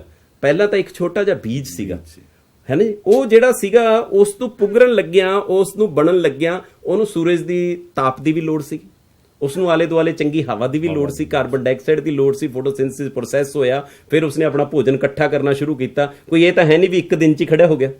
ਤਾਂ ਉਸਨੇ ਕਿਸ ਤਰ੍ਹਾਂ ਦੇ ਨਾਲ ਉਸ ਭੋਜਨ ਨੂੰ ਸਾਰੇ ਨੂੰ ਇਕੱਠਾ ਕੀਤਾ? ਹੈਲਦੀ এনवायरमेंट ਦੀ ਲੋੜ, ਹੈਲਦੀ এনवायरमेंट ਲੋੜ ਸੀ, ਤਾਂ ਸਾਡੀ ਫਸਲ ਅੱਛੀ ਹੋਈ। ਇੱਕ ਛੋਟਾ ਬੀਜ ਵੱਡਾ ਪੌਦਾ ਬਣਿਆ, ਉਸ ਚੋਂ ਫਲ ਮਤਲਬ ਜੋ ਸਾਨੂੰ ਹੈ ਨਿਕਲੇ ਬਿਲਕੁਲ। ਉਹ ਜੋ ਉਹੀ ਤਾਂ ਸਾਡਾ ਭੋਜਨ ਹੈ ਜੀ। ਜੇ ਹੁਣ ਅਸੀਂ ਆਪਣਾ ਭੋਜਨ ਹੀ ਵਧੀਆ ਨਹੀਂ ਪੈਦਾ ਕਰਨਾ ਚਾਹੁੰਦੇ ਤਾਂ ਇਹ ਮਨੁੱਖ ਆਪਣੇ ਆਪ ਹੀ ਸੋਚ ਸਕਦਾ ਵੀ ਮੈਂ ਕਿੱਧਰ ਨੂੰ ਤੁਰਿਆ ਹੋਇਆ। ਤਾਂ ਹੁਣ ਤੁਸੀਂ ਦੇਖੋ ਵੀ ਹੁਣ ਫੇਰ ਵਾਪਸ ਚੱਲੀਏ, ਆਪਾਂ ਉੱਥੇ ਪਹੁੰਚ ਗਏ ਹੋਏ ਆ ਵੀ ਉਹ ਦਾਣੇ ਬਣਨ ਤੋਂ ਪਹਿਲਾਂ ਕੀ ਸੀ। ਠੀਕ ਹੈ ਨਾ ਜੀ। ਹੁਣ ਉਹ ਜਿਹੜਾ ਦਾਣਾ ਬਣ ਰਿਹਾ ਹੈ ਉਹ ਊਰਜਾ ਸਟੋਰ ਹੋ ਰਹੀ ਹੈ ਇੱਕ ਤਰ੍ਹਾਂ ਦੀ। ਉਹ ਊਰਜਾ ਕਿਸ ਦੀ ਹੈ? ਸੂਰਜ ਦੀ। ਤਾਂ ਹੁਣ ਵਾਪਸ ਫੇਰ ਚੱਲੀਏ, ਜੇ ਆਪਾਂ ਗੱਲ ਕਰੀਏ ਸੂਰਜ 'ਚ ਊਰਜਾ ਕਿੱਥੋਂ ਆਈ ਹੈ, ਤਾਂ ਸੂਰਜ ਦੇ ਵਿੱਚ ਫੇਰ ਆਪਾਂ ਜਦੋਂ ਗੱਲ ਕਰਦੇ ਹਾਂ 1932 ਦੇ ਵਿੱਚ ਜਦੋਂ ਹੰਸ ਬੈਥੇ ਨੇ ਇਹ ਗੱਲ ਸੁਝਾਈ ਸਾਨੂੰ ਵੀ ਇਹ ਕੋਈ ਜਿਹੜੀ ਭੱਠੀ ਨਹੀਂ ਹੈਗੀ। ਇਹ ਦੇਖੋ ਰਜਿੰਦਰ ਜੀ, ਇੱਥੇ ਇਹ ਵੀ ਗੱਲ ਬੱਚਿਆਂ ਦੇ ਧਿਆਨ ਦੇ ਵਿੱਚ ਲਿਆਉਣ ਵਾਲੀ ਗੱਲ ਹੈ ਕਿ ਸੂਰਜ ਦੀ ਜਿਹੜੀ ਗਰਮੀ ਹੈ ਉਹ ਸਾਨੂੰ ਮਤਲਬ ਵੀ ਜੇ ਥੋੜੀ ਜਿਹੀ ਦੇਰ ਆਪਾਂ ਖੜ ਜਾਈਏ ਤਾਂ ਸਾੜਨ ਵਾਂਗੂ ਕਰ ਦਿੰਦੀ ਹੈ ਚਮੜੀ ਨੂੰ। ਤੇ ਹੈ ਕਿੰਨੀ ਦੂਰ ਸਾਡੇ ਤੋਂ? 15 ਕਰੋੜ ਕਿਲੋਮੀਟਰ ਦੂਰ ਹੈ। ਤੇ ਇਹ ਜਿਹੜੀ ਘਰ ਦੇ ਮਤਲਬ ਖੇਤ ਦੇ ਵਿੱਚ ਨਾਲ ਹੀ ਅੱਗ ਲਾਤੀ, ਤੇ ਇਹ ਤਾਂ ਮੇਰੇ ਖਿਆਲ ਤੇ 500 ਮੀਟਰ ਵੀ ਨਹੀਂ ਹੁੰਦਾ ਸਾਡਾ, ਹੈ ਜੀ। ਤਾਂ 100 ਮੀਟਰ ਹੈ, 200 ਮੀਟਰ ਹੈ, ਸਕੂਲ 500 ਮੀਟਰ ਹੈ, ਤੇ ਉੱਥੇ ਸੇਕ ਕਿੰਨਾ ਪਹੁੰਚਦਾ ਹੋਊਗਾ? ਉਹ ਬੱਚਿਆਂ ਦਾ ਭੱਜਣਾ ਬਿਲਕੁਲ ਜਾਇਜ਼ ਸੀ ਜਮਾਤਾਂ ਦੇ ਵਿੱਚੋਂ, ਕਿਉਂਕਿ ਅੱਗ ਦਾ ਸੇਕ ਵੀ ਹੈ, ਧੂਆਂ ਵੀ ਹੈ, ਸਾਹ ਕਿੱਥੇ ਲੈਣਗੇ ਉਹ ਬੱਚੇ। ਤਾਂ ਇੱਕ ਗੱਲ ਹੋਰ ਇਹ ਵਿਗਿਆਨੀਆਂ ਨੇ ਸਾਡਿਆਂ ਨੇ ਦੱਸੀ ਸੀ ਕਿ ਜਦੋਂ ਹੀ ਇਹ ਧੂਆਂ ਨਿਕਲਦਾ ਨਾ ਜੀ ਕਿਤੋਂ, ਤਾਂ ਸਭ ਤੋਂ ਵੱਧ ਨੁਕਸਾਨ ਕਿਸ ਦਾ ਕਰਦਾ? ਸਭ ਤੋਂ ਵੱਧ ਨੁਕਸਾਨ ਸਭ ਤੋਂ ਛੋਟੇ ਬੱਚਿਆਂ ਦਾ ਕਰਦਾ। ਉਹ ਕਿਸ ਤਰ੍ਹਾਂ? ਉਹ ਕਹਿੰਦੇ ਵੀ ਜਿਹੜਾ ਇਹ ਲੈਵਲ ਹੈ ਨਾ ਸਾਹ ਲੈਣ ਦਾ, ਇਹ ਸਾਡਾ ਇਹ ਲੈਵਲ ਹੈ। ਹੁਣ ਜਿਹੜਾ ਇਸ ਲੈਵਲ ਤੋਂ ਉੱਪਰ ਇੱਕ ਹੋਰ ਲੈਵਲ ਹੈ, ਇੱਕ ਹੋਰ ਲੈਵਲ ਹੈ, ਇੱਕ ਹੋਰ ਲੈਵਲ ਹੈ। ਹੁਣ ਜਿਹੜਾ ਬੱਚਾ ਹੈ ਜੀ ਉਹ ਇਸ ਲੈਵਲ ਤੇ ਖੜਾ ਹੈ। ਸਾਰੇ ਬੱਚੇ ਤੀਜੀ ਚੌਥੀ 'ਚ ਪੜ੍ਹਨ ਵਾਲੇ, ਪੰਜਵੀਂ 'ਚ ਪੜ੍ਹਨ ਵਾਲੇ, ਉਹਨਾਂ ਦਾ ਇੱਕੇ ਲੈਵਲ ਹੈ। ਉਹਨਾਂ ਨੇ ਇਸ ਹਵਾ ਦੇ ਵਿੱਚੋਂ ਸਾਹ ਲੈਣਾ ਹੈ। ਤਾਂ ਉਸੇ ਲੈਵਲ ਤੇ ਸਾਡੇ ਜਿਹੜੇ ਸਲੈਂਸਰ ਹੈ, ਧੂਆਂ ਕੱਢਣ ਵਾਲੇ ਹੈ, ਸਾਡੀਆਂ ਕਾਰਾਂ ਜੀਪਾਂ ਦੇ, ਤੇ ਉਸੇ ਲੈਵਲ ਤੇ ਅਸੀਂ ਧਰਤੀ ਨੂੰ ਅੱਗ ਲਾ ਕੇ ਪਰਾਲੀ ਨੂੰ ਸਾੜਤਾ। ਤੇ ਉਹੀ ਲੈਵਲ ਹੈ ਜਿਹੜਾ ਸਭ ਤੋਂ ਪਹਿਲਾਂ ਸਾਡਾ ਬਰਬਾਦ। ਇਹਦਾ ਮਤਲਬ ਸਾਡੀ ਜਿਹੜੀ ਸਭ ਤੋਂ ਵੱਡੀ ਸਮੱਸਿਆ ਇਹ ਹੈ ਕਿ ਸਾਡੇ ਬੱਚਿਆਂ ਤੇ ਪ੍ਰਭਾਵ ਪੈ ਗਿਆ ਸਭ ਤੋਂ ਪਹਿਲਾਂ, ਜਿਨ੍ਹਾਂ ਨੂੰ ਅਸੀਂ ਫਿਊਚਰ ਆਫ ਨੇਸ਼ਨ ਕਿਹਾ। ਸਹੀ ਗੱਲ। ਤੇ ਉਹ ਤਾਂ ਅਸੀਂ ਆਪ ਹੀ ਵੱਢ ਲਿਆ, ਖਤਮ ਕਰ ਲਿਆ। ਤੇ ਇਹ ਤਾਂ ਉਹੀ ਗੱਲ ਹੋ ਗਈ ਵੀ ਜਿਹੜੀ ਟਾਹਣੀ ਤੇ ਬੈਠੇ ਹੋ ਟਾਹਣੀ ਨੂੰ ਕੱਟੀ ਚੱਲੋ। ਤੇ ਉਹ ਵੱਢਣ ਵਾਲਾ ਹੀ ਕੰਮ ਹੋ ਗਿਆ ਜੀ। ਜੇ ਸਾਡੀ ਮਤਲਬ ਜਨਰੇਸ਼ਨ ਜਿਹੜੀ ਆਉਣ ਵਾਲੀ ਆ ਉਹੀ ਨਾ ਰਹੀ ਤਾਂ ਅਸੀਂ ਸਭ ਕੁਝ ਖਤਮ ਹੀ ਕਰ ਲੈਣਾ ਆਪਣਾ। ਤਾਂ ਇਸ ਕਰਕੇ ਸਾਨੂੰ ਸੋਚਣਾ ਪਏਗਾ ਕਿ ਇਹ ਜਿਹੜਾ ਹੈ ਸਾਡੇ ਕੋਲ ਸੂਰਜ ਦੇ ਵਿੱਚ ਜਦੋਂ ਉਸਨੇ ਦੱਸਿਆ ਕਿ ਹੋਰ ਕੁਝ ਨਹੀਂ ਹੈਗਾ, ਇਹ ਇੱਕ ਨਿਊਕਲੀ ਸੰਯੋਜਨ ਦੀ ਕਿਰਿਆ ਹੋ ਰਹੀ ਹੈ, ਜੁੜਨਾ। ਹਾਈਡਰੋਜਨ ਤੇ ਹਾਈਡਰੋਜਨ ਜੁੜ ਕੇ ਹੈ ਜਿਹੜਾ ਹੀਲੀਅਮ ਬਣ ਰਿਹਾ ਹੈ ਤੇ ਬਹੁਤ ਸਾਰੀ ਊਰਜਾ ਨਿਕਲ ਰਹੀ ਹੈ। ਉਹੀ ਊਰਜਾ ਫਿਰ ਜਜ਼ਬ ਹੁੰਦੀ ਹੈ। ਹੁਣ ਤੁਸੀਂ ਦੇਖੋ, ਮੈਂ ਵਿਦਿਆਰਥੀਆਂ ਨੂੰ ਇੱਥੇ ਇਹ ਵੀ ਦੱਸਣਾ ਚਾਹੁੰਦਾ ਕਿ ਵਿਦਿਆਰਥੀਓ ਕਦੇ ਦਰਖਤ ਦੇ ਨੇੜੇ ਜਾ ਕੇ ਖੜ ਕੇ ਸੁਣਿਓ ਵੀ ਦਰਖਤ ਤੇਰੇ 'ਚ ਅੱਗ ਕਿੱਥੋਂ ਆਈ ਬਈ? ਤੇਰੀ ਲੱਕੜੀ ਨੂੰ ਸਾੜੀਏ ਤਾਂ ਤੇਰੇ 'ਚੋਂ ਤਾਂ ਅੱਗ ਨਿਕਲਦੀ ਹੈ। ਤੇਰੇ 'ਚੋਂ ਅੱਗ ਕਿੱਥੋਂ ਆਈ? ਤੂੰ ਕਿੱਥੇ ਰੱਖੀ ਹੋਈ ਹੈ ਅੱਗ? ਸਾਨੂੰ ਦਿਖਾ ਤਾਂ ਦੇ। ਪਰ ਉਹ ਲੱਕੜੀ 'ਚ ਅੱਗ ਜਜ਼ਬ ਕਿਹਦੀ ਹੋਈ ਹੈ? ਸੂਰਜ ਦੀ। ਤਾਂ ਸੂਰਜ ਦੀ ਜਿਹੜੀ ਗਰਮੀ ਸਟੋਰ ਹੋਈ ਹੈ ਉਹ ਅੱਗ ਦੇ ਰੂਪ ਦੇ ਵਿੱਚ ਹੈ ਜਿਹੜੀ ਜਜ਼ਬ ਹੋ ਚੁੱਕੀ ਹੈ ਸਾਡੇ ਕੋਲ। ਠੀਕ ਹੈ ਨਾ। तो इस करके मैं एक ये भी गल तुहानू दसनी चाहना कि जिस अग्नि ने कागज को जलाकर राख कर दिया, भी जेड़ी अग ने कागज ਨੂੰ जला के राख करता, जिस अग्नि ने कागज को जलाकर राख कर दिया, जो तो ਅਸੀਂ समझदारी ਦੇ ਨਾਲ ਕੰਮ ਲੈ ਲਈਏ, उसी अग्नि से शम्मा जली जिसने रोशन हर चिराग कर दिया। क्या बात है, क्या बात। ਤਾਂ ਤੁਸੀਂ ਦੇਖੋ ਵੀ ਉਹ ਉਸੇ ਅੱਗ ਦੇ ਨਾਲ ਅਸੀਂ ਹਰ ਚਿਰਾਗ ਨੂੰ ਰੋਸ਼ਨ ਵੀ ਕਰ ਸਕਦੇ ਹਾਂ, ਪਰ ਉਸੇ ਅੱਗ ਦੇ ਨਾਲ ਅਸੀਂ ਤਬਾਹੀ ਵੀ ਲਿਆ ਸਕਦੇ ਹਾਂ। ਬਹੁਤ ਸੋਹਣੇ ਸ਼ੇਅਰ ਨਾਲ ਤੁਸੀਂ ਜਿਹੜਾ ਹੈ ਇਸ ਪ੍ਰੋਗਰਾਮ ਨੂੰ ਸਮਾਪਨ ਵੱਲ ਲੈ ਕੇ ਆਏ ਹੋ ਡਾਕਟਰ ਸਾਹਿਬ।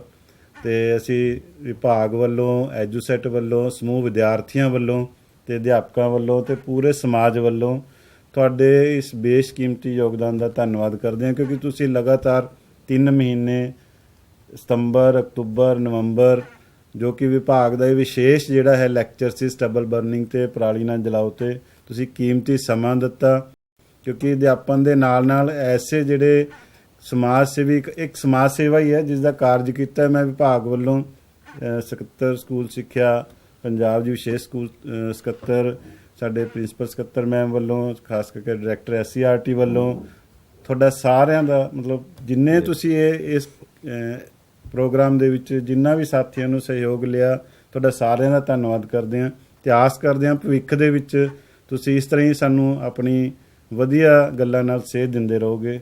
ਬਹੁਤ ਬਹੁਤ ਧੰਨਵਾਦ ਤੁਹਾਡਾ। ਸਤਿ ਸ਼੍ਰੀ ਅਕਾਲ।